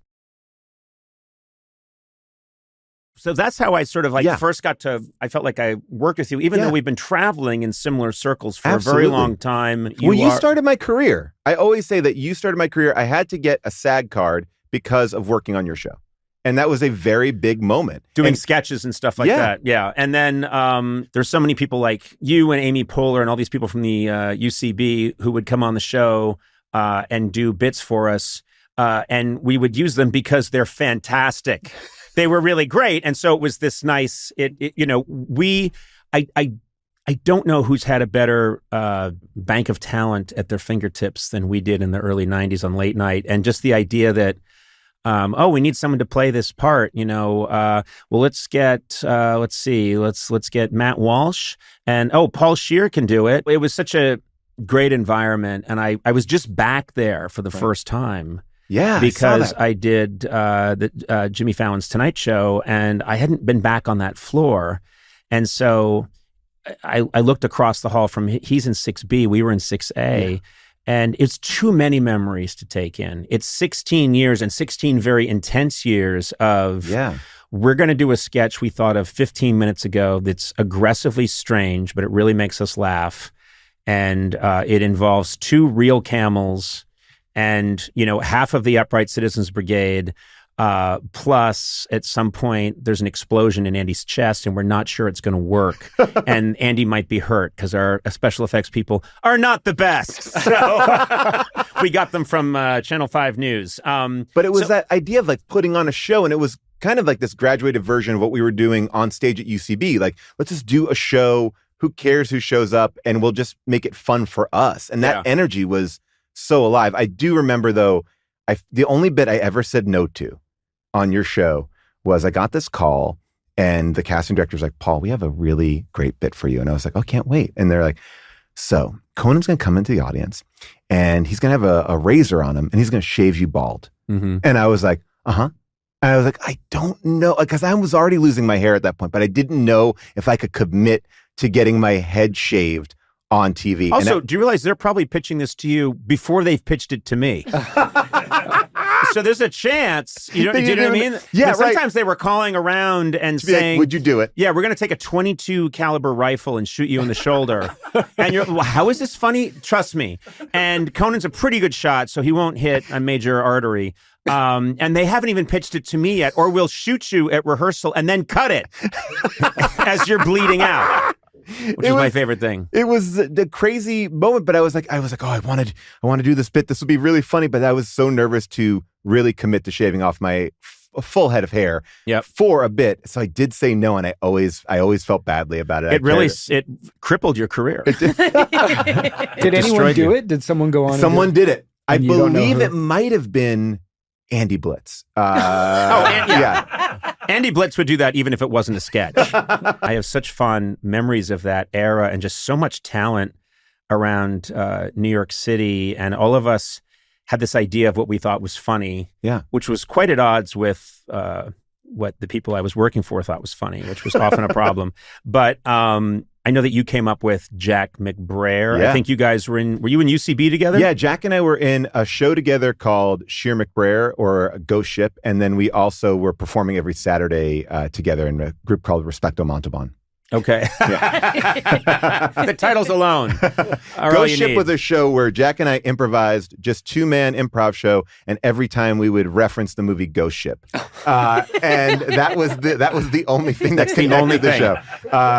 It was that we would, and my conceit was always that the ship was a ghost, and Jack believed that people were dead on the ship and there were ghosts on the ship, and that was Here's I've talked about this before, but I cannot say enough. I've known Jack, and I swear to God, I'm friends with Jack and have been friends with Jack for years and years and years and years and years.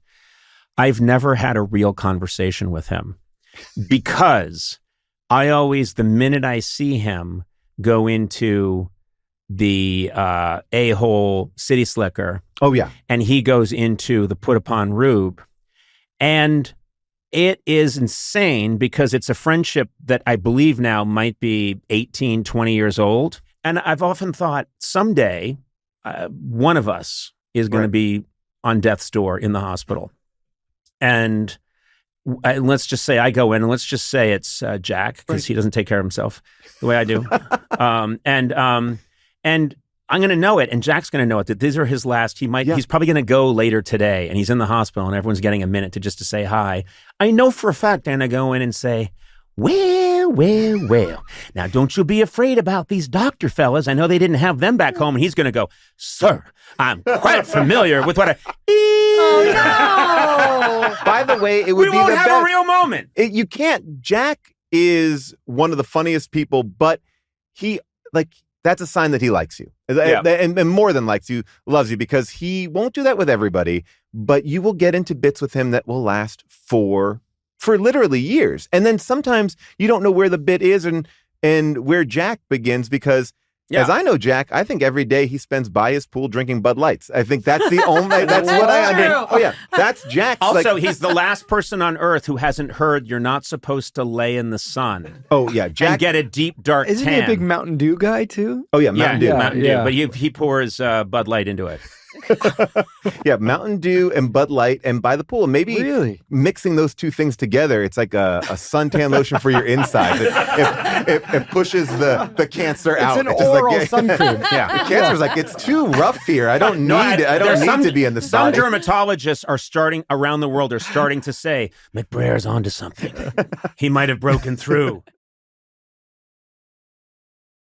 a big part of your journey, and obviously I can relate, having been raised Catholic as well, which is this hurdle of getting over, how do I relate to, how do I get over this massive hurdle, opposite sex, and then eventual, and I know for me, I was not in a rush to partner up in life. I just had, so I was curious for you, what it took, because you talk about this in the book, you had to sort of overcome a lot in order to say, yeah, I think I want to get married. Obviously, it's meeting your wife. Well, it's so crazy because I think that we live in this culture now where it's like, it's not, I don't know, fashionable to get married. Like none of my friends are married or anything like that. Like you don't know what to do, or I didn't know what to do. Like, it's like, okay, maybe we'll get married. Maybe we'll do this thing. And I like the stress of asking someone to marry you is an intense thing. And my wife is one of these people that June. I'm going to remind you, it's June. Thank you. June, like the month. Okay, yeah. So June. Hey, July, baby, I love you. It's June. Right. I knew it was summer. So May and I are out, but so I had kind of planned this surprise. She didn't know I was going to ask her to marry her. And I think there's a lot of people like, you plan it out, like you pick a ring out together and there's like the little gamemanship there. But I didn't know I was going to do it all in secret. And June is the type of person where you have to tell her every detail of the night.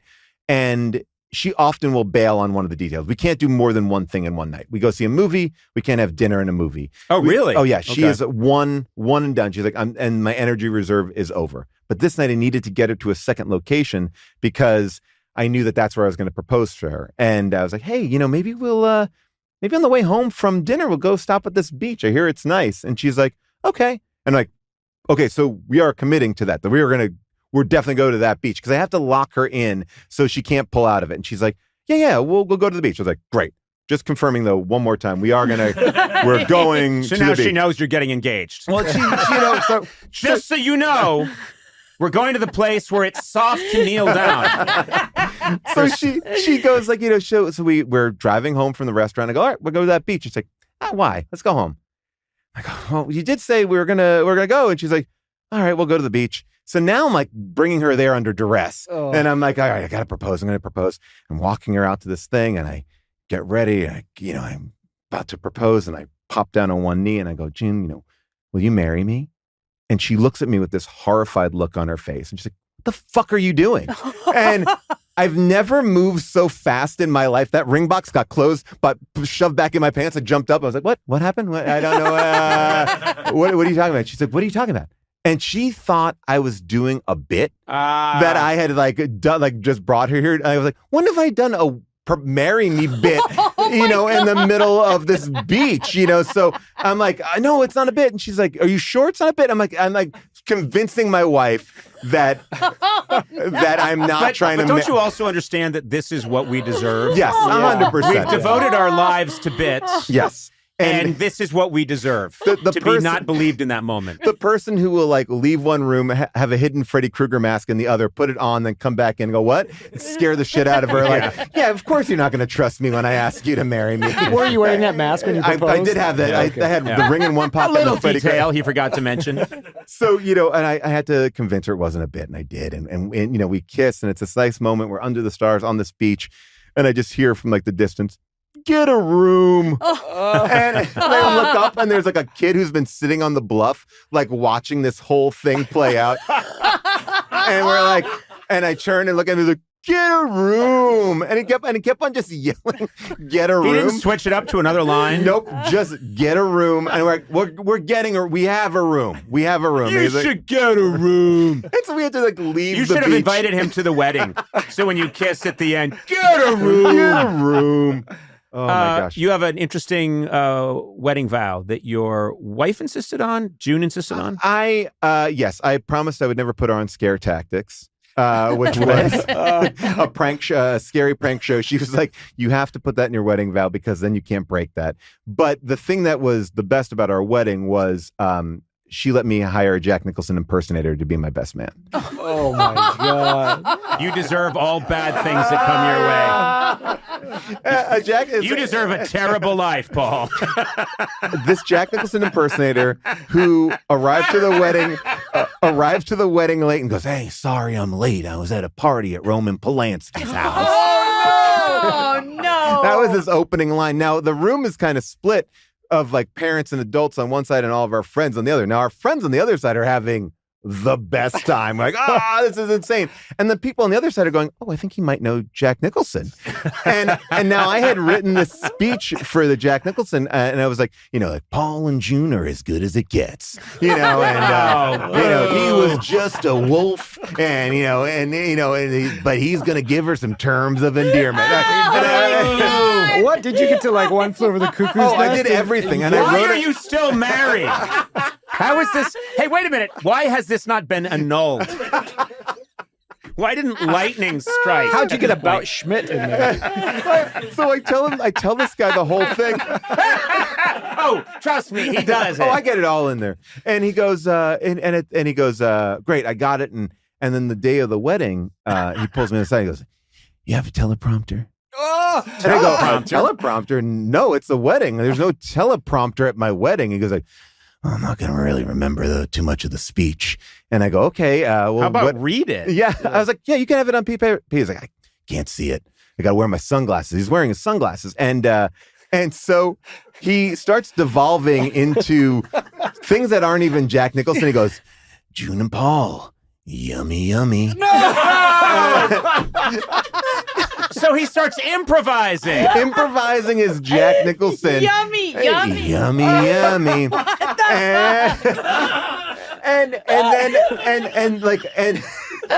And then he ends his speech by going, "And if anyone wants to give me a hug, I'll be standing right over here." Yummy, yummy. And he just stood awkwardly on this. People are like, you can leave now. You can go now. Yeah, you can go now. But that Jack Nicholson, I did know that I married the right person, that when I brought that up to June, she was like, "You can have him."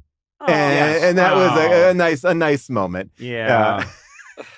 That would not have gone over well for me. You really have a thing for impersonators. Remember that Mission Impossible screening you did? And you had a Tom Cruise impersonator. All right. So my friend said, "Hey, do you want to have like a Mission Impossible screening? You can invite your friends to it."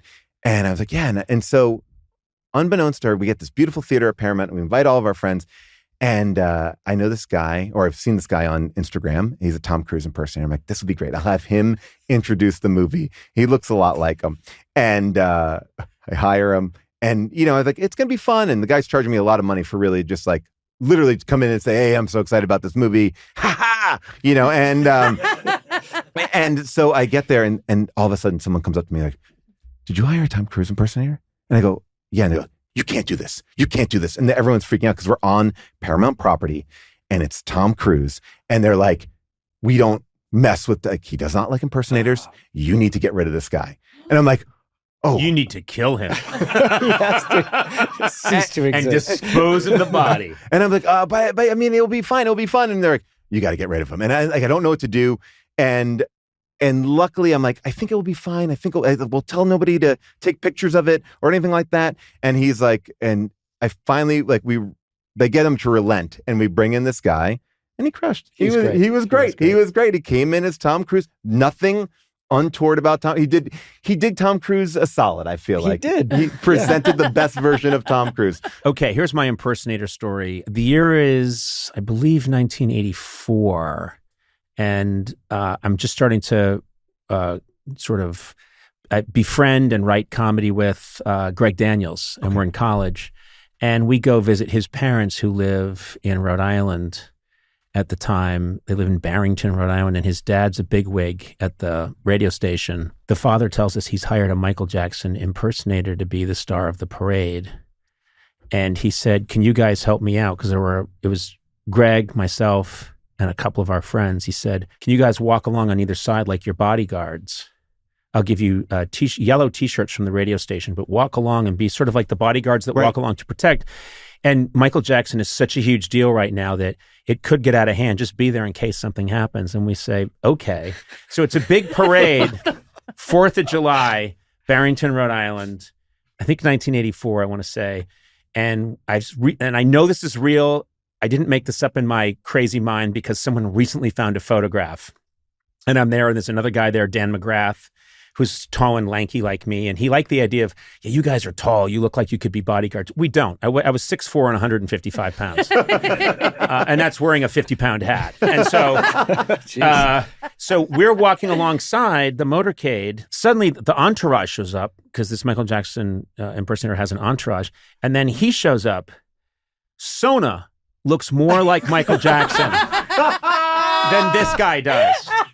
Seriously, Eduardo, it's like, I swear to God, Eduardo, it's like if you wore a glove, a Michael Jackson glove, and said, I'm Michael Jackson. He looked nothing like Michael Jackson, but he had the glove and he put some sunglasses on, and he sat in the back.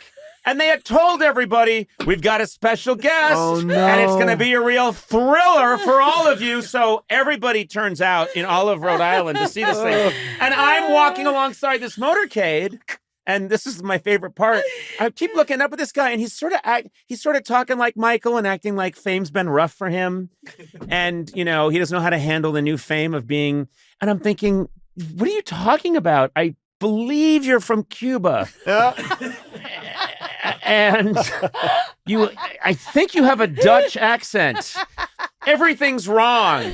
You could lose some weight. Like, it was just crazy. So he's sitting and at one point, people I can tell are just sort of bummed out. And at one point, a kid steps out of the crowd with a water balloon, and it's right in my, I'm blocking. It's between me. And I step back out of the way, and he nails the fake Michael Jackson.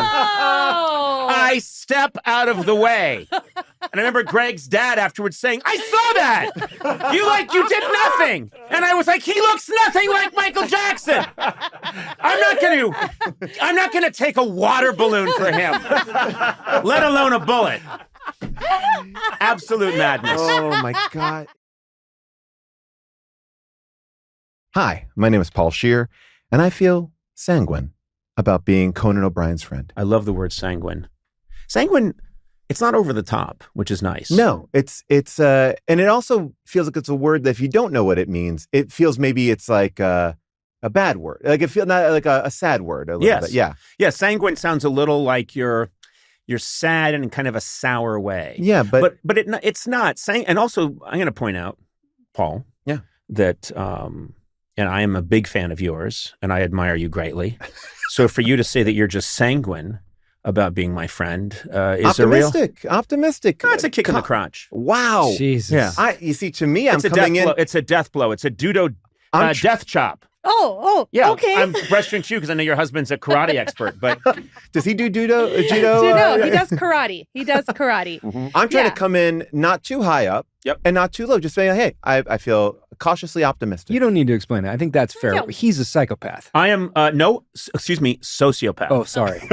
There's a difference. Well, you'll get there. I'm an aspirational sociopath. I'm a sociopath who's working very hard to make it a psychopath. And I take night classes. I'm looking sanguine about your opportunities. Thank you. So few people are able to make that crossover, and I think it's really important. Very few of us have done it. Just me and Bill Maher. We're the only two. And I'm so happy to be here, Club Random. I've seen, I saw Bill Maher do that Club Random, and he has so many tissue boxes around. I'm like, why is he blowing his nose so much on air? I'll tell you later. We'll talk later. We have a lot. Let's just say it's also why is he wearing tearaway pants? Listen. What the fuck? He's got a. I don't want to talk about this anymore. You brought it up. I wish the man well. Yeah. I wish the man well. Stories about pellet cases that will make you upset, but Paul. Yes. And if I can call you Paul, that would be a great honor. Please, you can do it. Okay. Paul, I've always enjoyed you. And then I had a great experience with you. You and your cohorts had me on your podcast. Yes. I want to say about 5 years ago on How Did This Get Made? Yeah. And I had an absolute blast. I believe we were talking about the film Look Who's Talking 2. Yes, where more babies are talking. I think in that one, even the dogs are talking, or... I think everything's talking. Inanimate objects, occasionally a chair will say, look at that baby, And I think it was Danny, am I right? Is it Danny DeVito's? You may not remember because you guys do so many movies. We watch so many bad movies, but I believe you're right. I think it is Danny DeVito and like Roseanne Barr might have been the baby's name. Or not the baby's name, but the baby, yeah. And it's such a strange concept because the babies are talking, but they also have institutional knowledge about things that only adults would have. Yeah, like, I wish I had a cigar right now. It's like, it's one thing. I'm sorry, what's the concept again? You've lived a full life and you're trapped in a baby's body? Well, this is how all babies speak. That's what makes it so upsetting, because at one point they must get amnesia, right? Because while they can't speak, they're thinking all these horrible thoughts like, yes. "Ooh, look at those boobs on that lady." And it's like, "Oh God," it's like, "Get me a drink." And it's like, well, and then Jeez, something. I could use a drink right now. God, I'd like to shtup her. And you think, well, you came out of the uterus, I think, 8 months ago. They all came out. Yeah, they have this energy. And then I get it for the dogs. Dogs have been around. When the dogs start talking, they've seen some stuff. Dogs have seen stuff, and they have a memory that I think is passed on almost genetically. Right. Dogs have a wisdom. And when my dog looks at me, he knows. But no, the fact that a baby is like looking around going like, I'd like to grab that ass. And to me, I'd give her the ride of a lifetime. And to me, to have a movie where you go in and pitch it, it's like, yeah, the babies are talking. But then there's also like this core like romance problem in the center of it. It is still about like a husband and wife, but they never interact with the talking babies. No. The babies are having their own subplot. Yeah. Not connected to the adults at all. Right. It absolutely, like the babies are on a telephone trying to get liquor from the liquor store. I haven't had a drink in 8 years. How old are you? 6 months. I do think in the third one, because we did the third one after you, that they do solve a crime. The babies do solve a crime. They see a burglar come in and they set up a trap in their baby language. They're able to communicate. In their baby language, meaning the language of people in their 50s. But by the way, they are telepathically communicating because they're not even speaking and they're just looking at each other. Here's what it's proof of, if nothing else, that if this movie is the reality, and I think it is a very truthful scientific movie.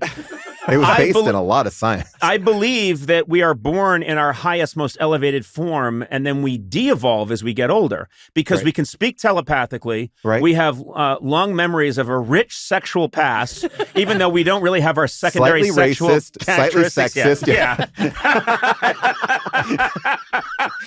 I do think do you think that there is something true to the fact that babies can see ghosts? Because I've heard a lot of these stories that babies and like young children, they don't know that they're not supposed to believe in this stuff. And when I was shooting this movie in New Orleans once, Tom Lennon, his kid was about 3 years old, and he went down to tie his shoe and he started talking to a person in the sewer grate.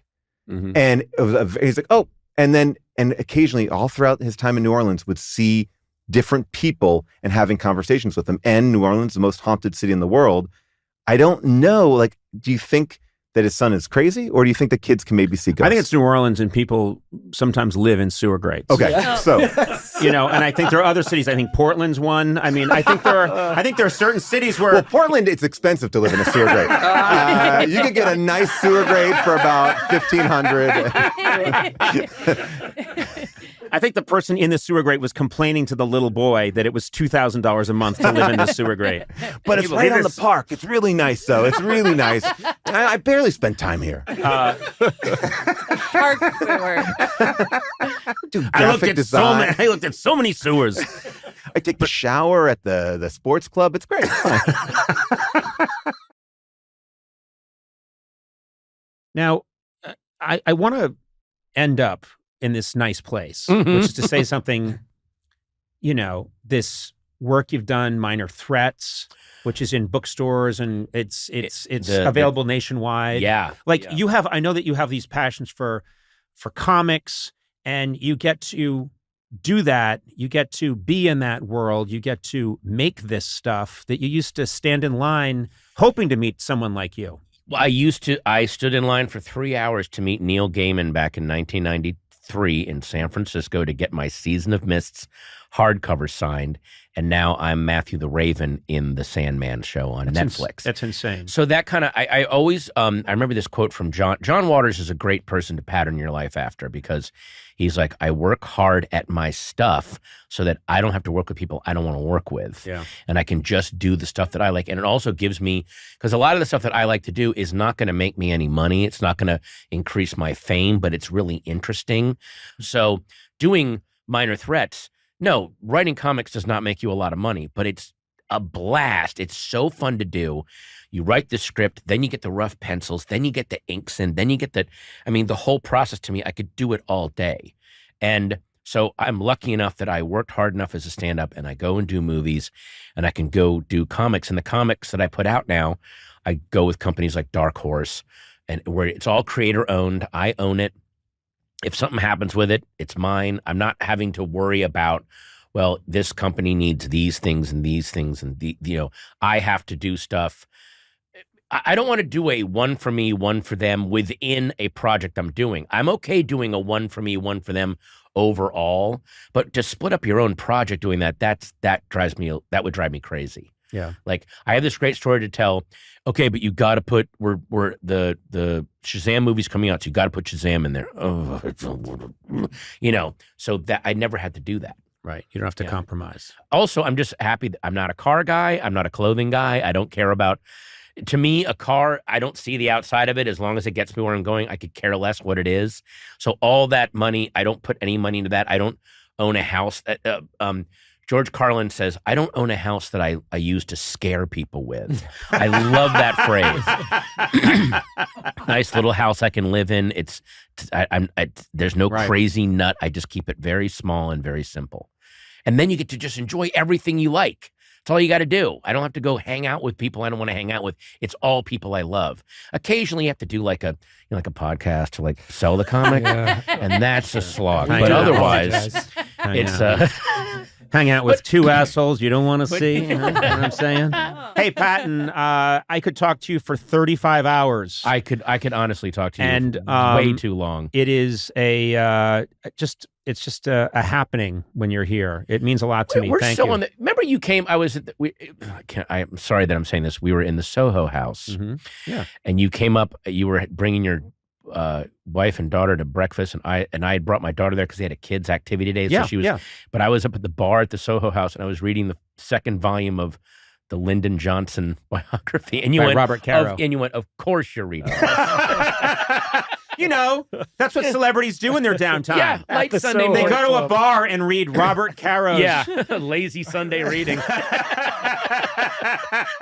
He's just reading Master of the Senate, which basically you can't fire an A-15 bullet through it. Exactly. It's that thick. It's that thick. Yeah, there are many tanks now in the military that are just covered in Robert Caro books. I sometimes encounter people on the street that are saying, they'll recognize me and they'll say, don't you hate today? Everything's so PC, you can't say anything. And I'll think, no, you can. Oh, you can if you're clever. You can get away with anything. Well, but also you just limits are healthy and they're part of life. Yeah. Gravity is acting on us all the time. Yeah. Man, what if, why do we got to be held down? Because we'd float into space and die. You should be happy that's there. What are you talking about? And by the way, get ready for, there are going to be periods where AI will become this weird flavor of the week. Someone will do something cool on AI that people will run to catch up with. Someone should do either a documentary or write a book about the period. It's like, after Jurassic, before the Matrix. Mm-hmm. After Jurassic after Jurassic Park came out, every movie suddenly was like, gotta have CGI. That's what people want to see. They want CGI. They didn't realize that, no, Jurassic Park still tells a compelling story and is great filmmaking. They weren't just going to see CGI. So you saw, it was like a decade of terrible CGI in films.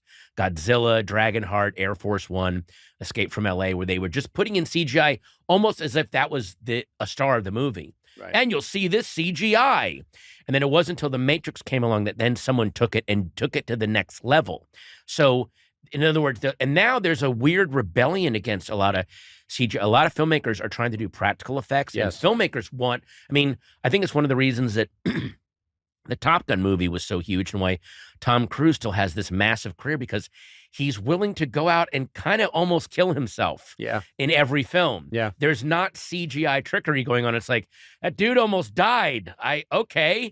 So I'd pay to see that. But there will always be that pushback because I think any kind of new technology also creates that sense of like, well, there's nothing at stake here.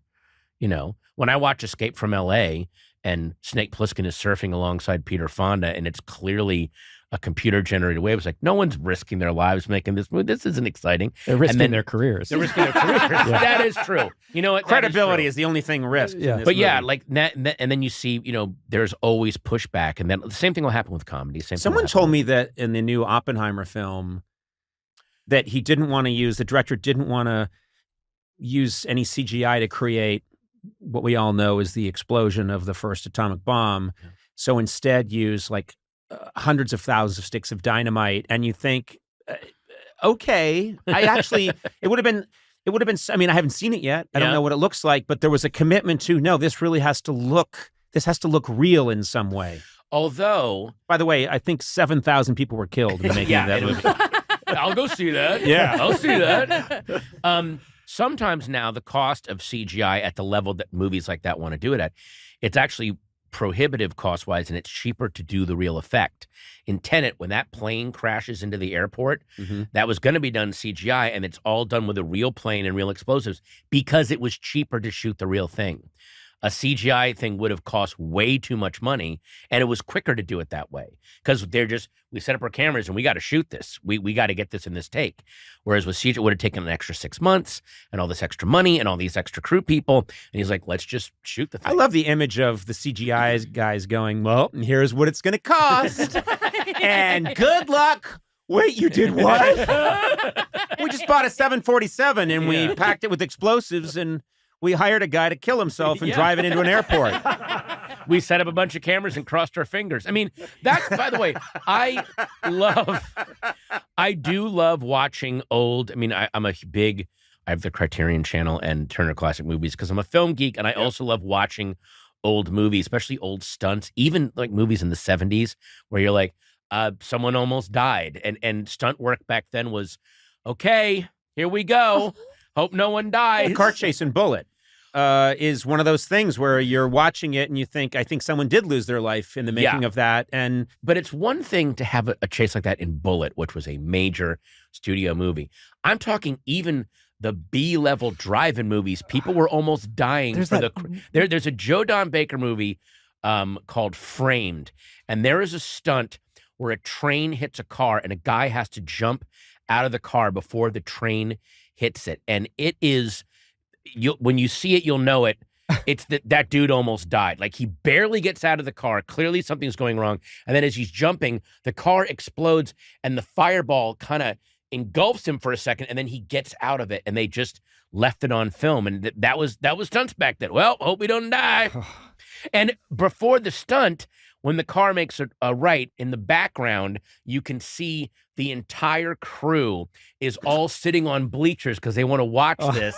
Like, this guy's about to die. This is going to be great. Like, they just shot this movie. So, yes, for Bullet, you're like, this is a major movie. Steve McQueen, huge star. Of course, but this is like Joe Don Baker. We're shooting this in 2 weeks down in North Carolina. So they told a guy, you're going to get stalled in front of a train. Your job is just to get out before the train hits. But really wait till the last second if you can. And we're just going to run a friggin' train at this. Look up Joe Don Baker Frame. And it says like the most dangerous stunt you've ever seen. And by also, even in comedy, you ever see Used Cars? Robert Zemeckis' Used Cars? Yeah. There's a scene, there's a dude like walking across a road drunk, and this car is zooming up and barely misses him, and it's done as a joke. But you're watching, because the actor's doing this, just walking around drunk, but he's just improvising it. If he had gone the wrong way, the car would have killed him.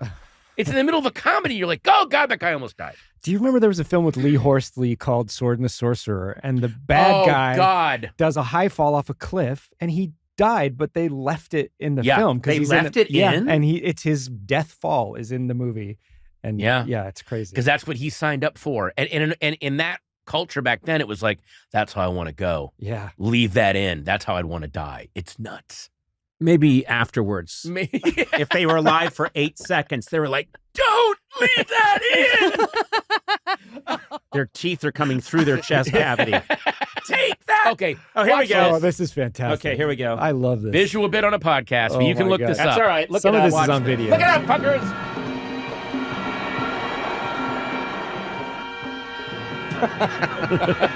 Oh, I'm so happy right now. Showdown. Look at him. Ever been here before? No. David Dewey and Frank have, though. They had them one sweet job there once. Yeah. Well, that's that guy from History of the World. Playing some singer. I guess that makes you some kind of a male whore or something. Shut your mouth. These guys both auditioned to be Duke boys.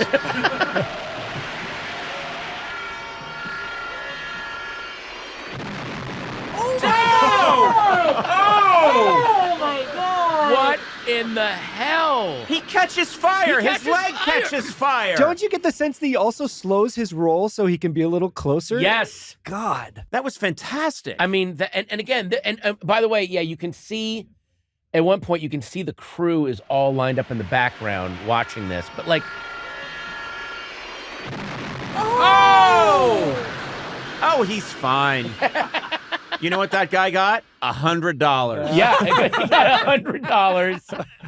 Yeah, and maybe they comped his room. But like, you watch a lot of Australian action films from the 80s, especially like The Road Warrior. There are stunts in that movie that at the time they were saying, oh no, it was all in the editing because they were trying to work in Hollywood.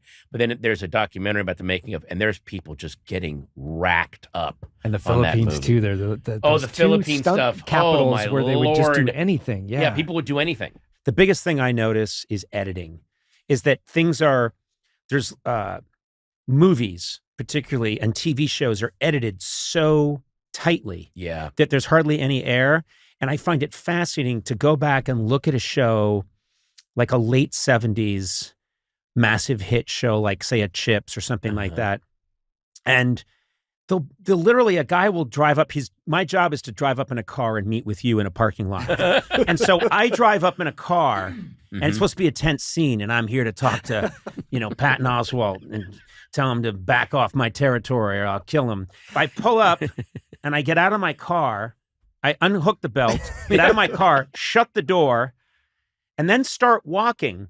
And I've parked like 15 feet, 20 feet from you, and they show me walking all the way over to you. All of it. And, you look at how today the editing is so, take another frame out. Yeah. And what we're seeing, everything is so hyper compressed that I know that when I went back and looked at some of the late night with David Letterman shows that I had been watching and, adoring in the 80s. When I went back and looked at them later on, I was like, it's slower than I remember. Yep. And it's quieter than I remembered. And there's more like, it's not this explosion of fireworks. And I know that, the pace ramped up. If you look at the arc on our show, I know the pace ramped up. Yep. But I bet you people are going to go back later and say, this feels slow to me, this Slipknot bit, And I remember us thinking like, well, this is so much faster than what anyone used to do. But I think we've hyper compressed everything. Hi, my name is Patton Oswalt, and I feel radiant about being Conan O'Brien's friend. It's funny. There's a light coming off of you. It really does. Well, I'm glad you're here. I'm glad I'm here. And that's all the time we have. All right.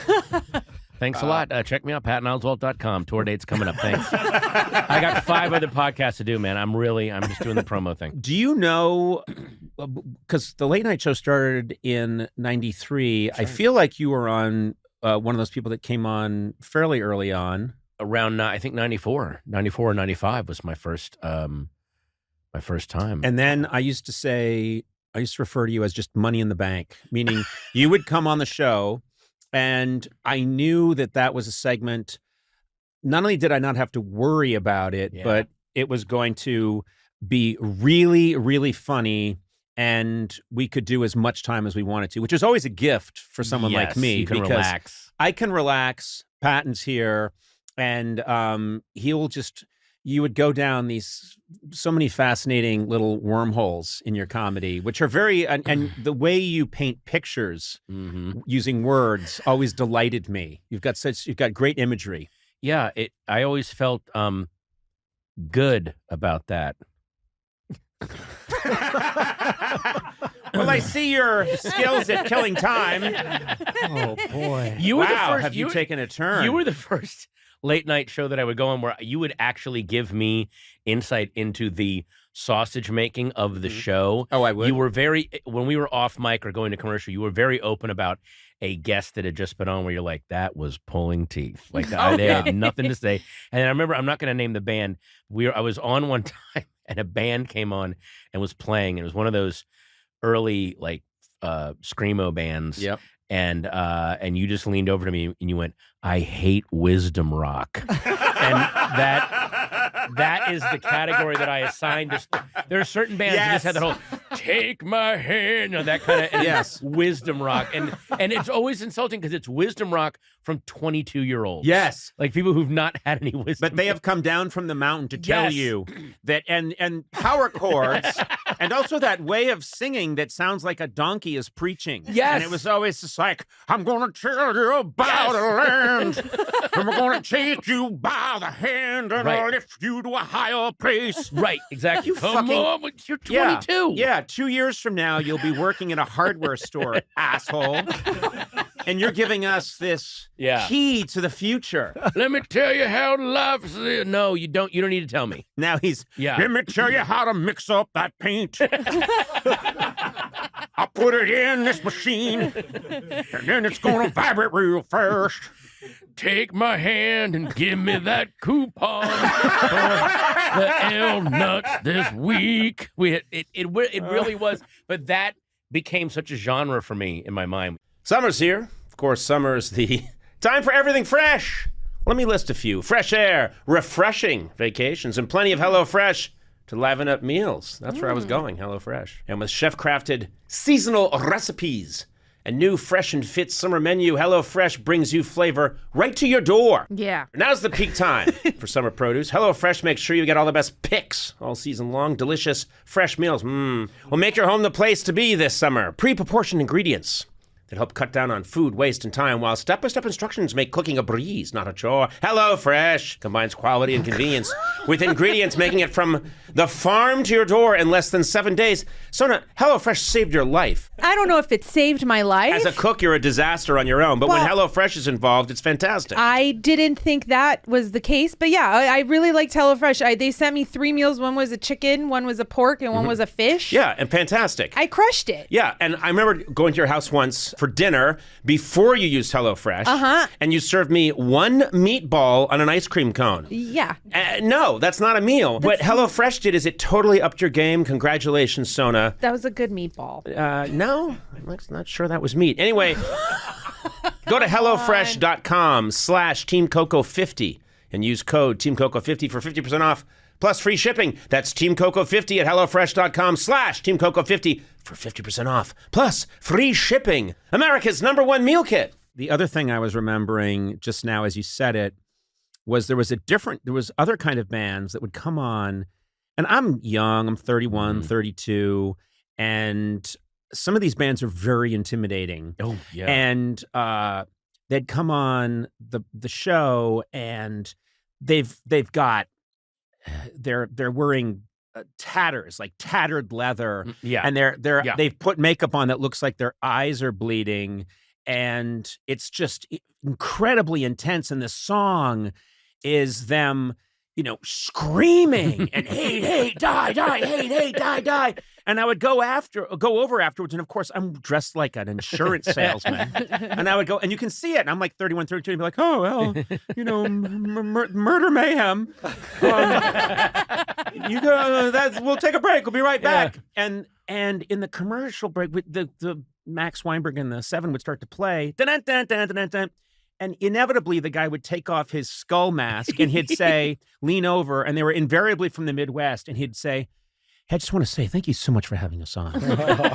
It's really an honor and such a pleasure and so nice to finally meet you. And I'd be like, oh, and it turns out this is their act. This is show business. And they're lovely fellows. Yeah, as Blaine Capatch has a great line about, I don't know if you know who Gigi Allen was. Gigi Allen was this extreme punk rocker. Mm-hmm. He would perform naked. He would defecate on stage. He would throw his poo at the audience. Mm-hmm. It was all in the early 90s. And Blaine Capatch has this is my impression of Gigi Allen before a show. When I shit in my hand, I've got 5. I'm coming right up. Just be ready. Be ready with my towels. But yeah, it is eventually like Dolly Parton and the guys from Slipknot could get together and go, oh yeah, the acoustics and the rhyming are crazy. We were trying to get, oh, I know exactly what you're talking about. Like they have all that weird stuff. This is the stuff I love. I love that it's show business because it doesn't matter. Slipknot is another one of those bands where I went out there. I could be wrong, but I think their first TV appearance was on our show. And I remember it culminated with... It was, and I'll tell you a story about that in a second. Go ahead. It culminated with the drummer using his head to bang drums that were on either side of his head. I mean, it was just absolute madness. Like Animal from the Muppets. Yes. Yeah. And so I went over and they're, fully unmasked and just madness. And I remember coming over and saying, Slipknot. And they all gave me a group hug. I swear to God, no one had showered in a year and they'd been sweating. And so I remembered powerful smell and all these guys wearing skulls hugging me. And then a minute,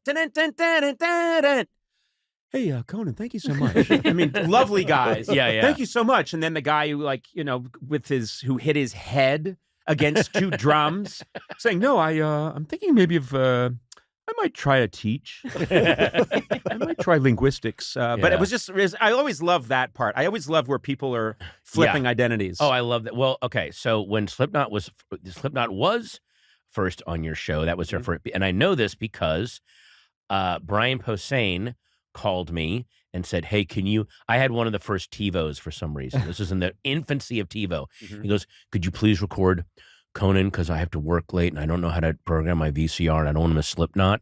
And I go, yeah, sure. He goes, I'll come over tomorrow. I want to watch Slipknot because he was a huge Slipknot fan. So I recorded the whole episode. I mean, I recorded all the episodes. I would just watch them all. Right. And on that episode, it was John Glazer and Brian and oh God, I'm blanking on his name, but they came out as the Slipknots. Yes. Yeah. You're like, we double booked. We weren't thinking it through. Might have been Andy Blitz. And it was Andy Blitz, Brian Stack and John Glazer were the Slipknots. And it was a thing where there were these vaudevillian guys that would come out. God, it was so and clanky. The whole idea was it was supposed to be just the worst idea ever. They were like, we're the Slipknots. And their whole thing was they have one joke. They had one joke, which is we put nuts on the floor and we slip on those nuts. Something. How does it go? We're the Slipknots, slipping on nuts and then clowning around and slipping on nuts. We're the Slipknots, slipping on nuts. Oops, he fell down. And then John goes, I slipped on some nuts. They repeat the joke like 8 times. And it's maddening. So anyway, Brian comes over to my apartment. Intentionally maddening. Intentionally maddening. So Brian comes over to my apartment and I had the whole short. So I queued it up to where the Slipknots come on. And I go, hey, I recorded the Slipknots last night. And he's like, Slipknot, dude.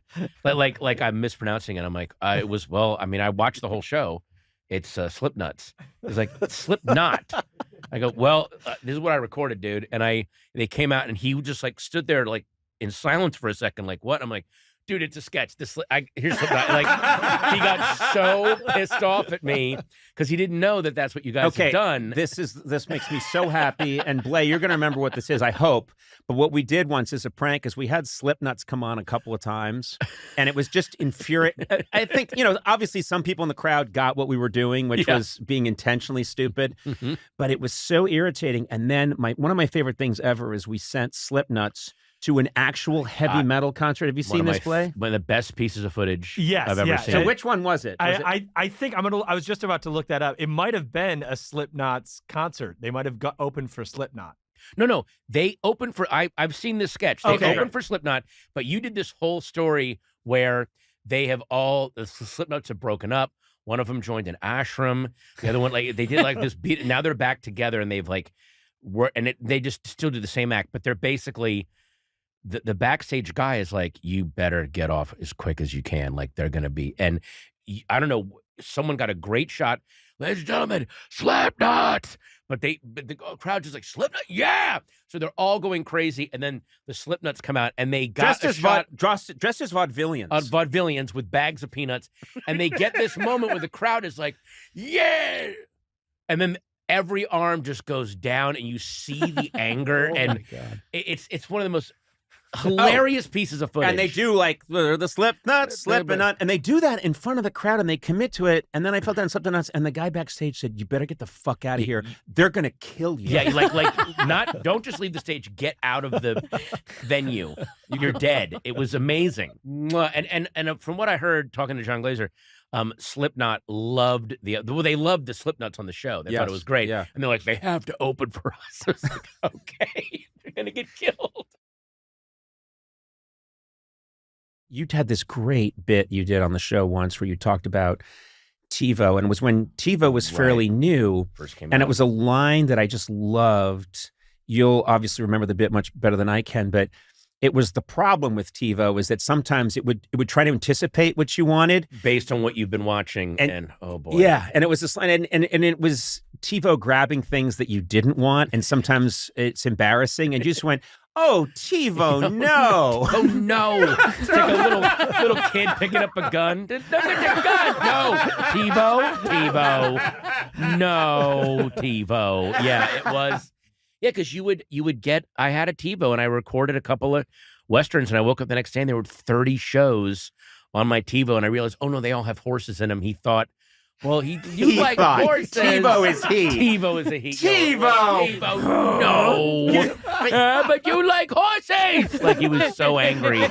But it's so weird how that's the infancy of AI. And now if I walk into, like, if my phone's in my pocket and I walk somewhere and then I go home and use my computer, there are ads for the places I visited that day that are like, now it's just second nature. Okay, so this is something we should really creepy. I mean, because you have such a agile mind, and I'm thinking, oh wait, Patton's going to know, he's going to understand, because in my thinking, AI has been in the conversation like 35 or 36th on the list of things that we need to be worried about. And then in the last 3 months, it went right to the top of the list. Yep. And now it's all anybody's talking about. Well, because it's all these people that, again, like anything, I forget who said this, but any new invention has practical use, accidental harm, and then premeditated harm. So like an axe, you can cut wood with it to build a fire and warm yourself. You can also drop it and cut your foot off, or you can murder someone with it. Right. But when the axe first showed up, people were like, this is great, what a great tool. And then it takes a while for people to then run the other scenarios. So I'm sure that AI was looked at as, wow, what a cool thing, and it's a learning computer. And now they're just starting to realize the accidental part of it and then the malevolent part of it. But here's the other thing which needs to enhance the analogy, because the one way it doesn't hold is an axe doesn't get smarter. Right. This is, so in the time that you and I are talking about AI, it's listening to us talking. Exactly. And it's anticipating things, and it's growing, and you think, sometimes I think, am I like 3 months away from there being a really accurate porno that I'm in? And I'm only saying this because I did some porno, and I'm trying to cover my tracks. You're trying to plant a seed that it's a deep fake. Well, it's a total deep fake. I mentioned it on my podcast with Patton. Okay. Here's something that's going to be really weird. Because I listen to a lot of podcasts, and there have been some podcasts where they warn about AI, and they've had experts on. So in a year from now, will suddenly certain podcasts that have been warning about AI suddenly be gone or delete? Like, if that starts happening, then yeah, these guys were right. That's that Rocco's basilisk thing that talks about if you are anywhere on record at any time in human history against AI, there will be a culling. And that, like, singularity and Skynet and all that. Well, what's interesting is that in the old, I'm not saying that I believe that. I'm just but in the old science fiction, it was the computer actually comes to life. Yeah. And it a Macintosh comes through the wall and starts punching you with its buttons, and you're like, okay, That's stupid. Right. But the idea that it would just create confusion was Exactly. something that I never anticipated, which is suddenly, because think of all the thousands of hours of footage there are of you, Patton, and then it can know your voice, it can create different images, and suddenly, hey, there's footage here of Patton committing this horrible crime. Let's get him. Yeah, there's all these weird, and also it could be, what I'm worried about is a computer or an AI that does something that it thinks is being benign. In other words, if let's say you were to task it to solve world hunger, and in a benign way, it would go, well, one way to solve world hunger is to get rid of this chunk of the population, and then other people will have enough to eat. Thinking, what a good job I'm doing right now. Thinking it's running its own programming. Right. The one scary thing I've heard, and it was a guy trying to reassure me, was this is how into the weeds we are. I was talking to a guy that works with AI and does computer systems, like, the ones that regulate the water and the power grid. And I said, well, I read this review there's a book by Ted Koppel called Blackout about what happens when the grid goes down, and what skills you're going to need. And I'm worried because I don't really have any practical skills. And then he said, to reassure me, he goes, oh, we're way past the point of being able to shut the grid down. It is self-repairing enough that you could only ever shut down a very tiny part of it. There are backups for backups, some of which it can now build itself. So in other words, it can't ever be totally unplugged. Right. This whole scenario about what happens when the grid goes down. Grid can't go down anymore. Not totally. I mean, part of it can, but not totally. Because it can self-repair. Again, not reassuring at all. No. Yeah, and also, we don't need a computer to become fully intelligent and sentient to do damage. If only partial intelligence. In fact, it's even more dangerous if it has the intelligence of a 5 or 6 year old, but is wired in to our nuclear arsenals, to our power grid, to the grid that's supplying hospitals or whatever. If it has that mentality, we could be in a lot of trouble. Well, maybe. And the thing is, are we going to be looking back on these conversations about AI the way you can look back at on my show and in the media in 1999, we were all talking about when it flips over to the year 2000, the coding, I remember that. So I remembered everyone was saying ATMs won't work. Everything's going to crash. Right. And there's this essential bug in the way they coded it because no one ever anticipated the internet. They never thought about this problem that the years is going to change from 1999 to 2000. Exactly. And so now we all find that quaint. Can you believe we were worried about that? It was so, those were our worries. Well, the numbers can't switch over. They didn't. Now it's like we're beyond the numbers. It's how fast is this thing learning? And again, everything that we're making fun of now, when writers make fun of Chat GPT and look how bad this writing is, it's in its infancy right now. Yeah. It's in its infancy and it's growing exponentially. We will get to a point where we won't be able to distinguish anymore. And that's going to be terrifying. So I'm thinking that if it knows the tone of my voice, and there's lots and lots of footage of my voice, Gourley's voice, Sona's voice, your voice. Yeah.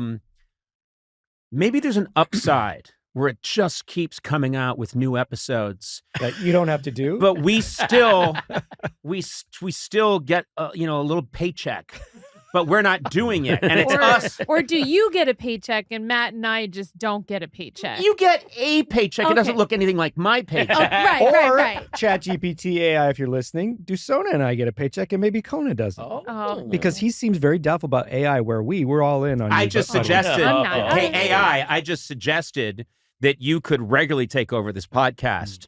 And so I just gave you your big break in show business, pal. And so, wait a minute. Hang on. Let's think about this the way an AI would think of it, though. What's the essential component? Is it the people programming the MacBook? Or is it like the MacBook itself is shiny and people want to buy it, but that it's nothing without the programmers? So would it look at on-air talent as, well, that's just the frame. It doesn't matter what that is. And if anything, it'll just create some. You've seen all the pictures of just all these random people, and it's like these were all created on a computer, and they just look like random photos of people out in the world. They don't new Max look Headroom. weird. A new Max Headroom. Yeah. As long as it kept my hairstyle, I'd be fine with that. That's kind of Max Headroom-y.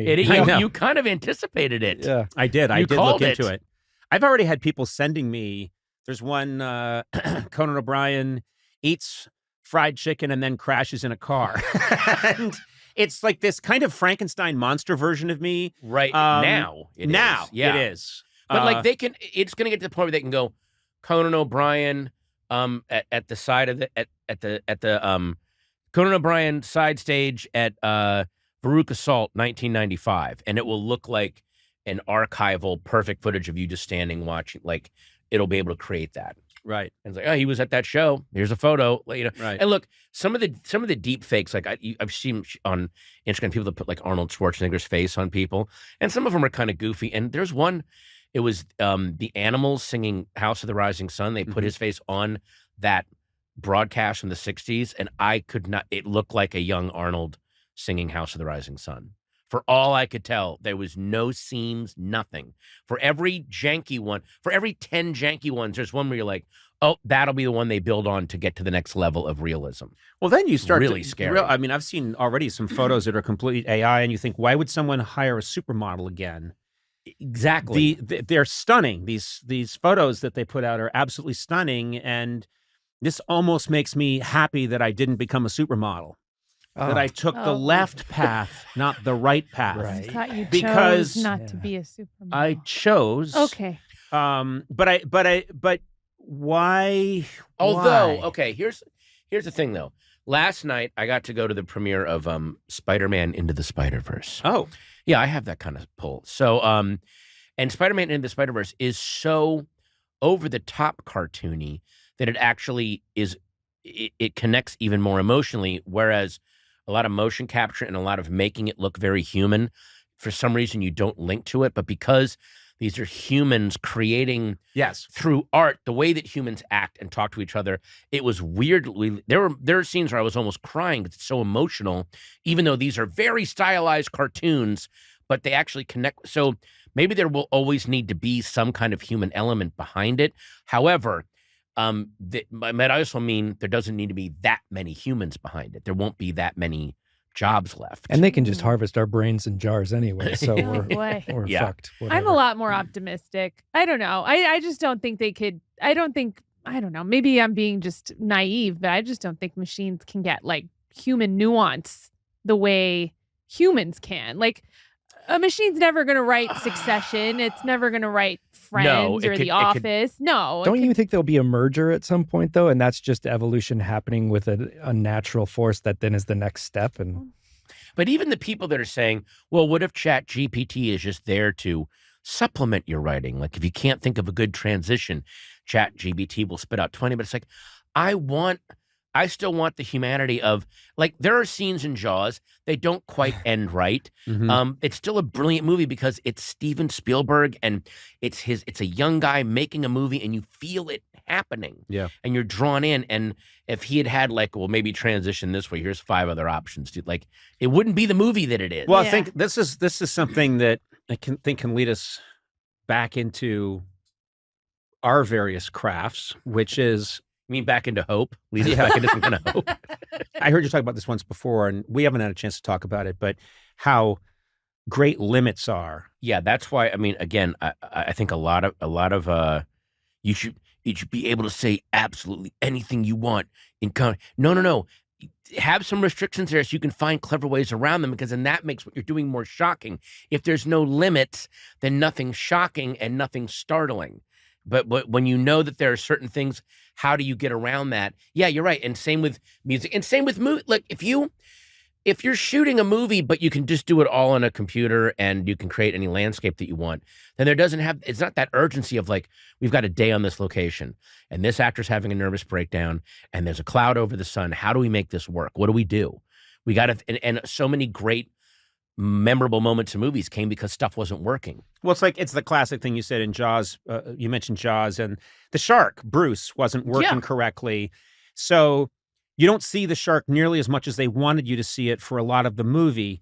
That turns out to be brilliant. It's what makes the movie. It's terrifying because you don't really get a good look at this thing. Yeah. And it's to this day, when I watch that movie, it's electrifying. Yeah. But had greater technology been around or more money, it would have ruined it. It would have ruined the movie. That's why the first Evil Dead movie, I read this interview with Sam Raimi where it's like, we want this evil force to be floating through the woods, and you see it from the evil force's point of view. And he goes, here's our process to get that effect. How would you do that? Well, you build an anti-gravity disc. Well, there aren't any anti-gravity discs. What's the next thing we can do? We could get a huge board and fasten the camera to the middle of the board so it wobbles a little bit. Let's do that. So they're literally running through the woods with this wobbly board, and it created this weird look that you'd never seen on camera before. Right. And it was teenagers out in the Midwest with their wobbly piece of wood, basically creating a new thing in cinema that's now used all the time. But it's so eerie watching that first film because it's so handmade that it actually feels real. But that's why I agree with you, Sona. I have hope because I do think that human creativity is this crazy, unyielding force. People just have to. Now, there are a lot of things that I would worry about, but I'm not that worried about me being in a porno. I am. I'm really worried about you being in a porno. Speak for this whole room. We were very worried about that. I'm worried I'm going to have to see it. Very worried. Yeah. It's going to be a cross between me and John Tesh. Just really going at it. God.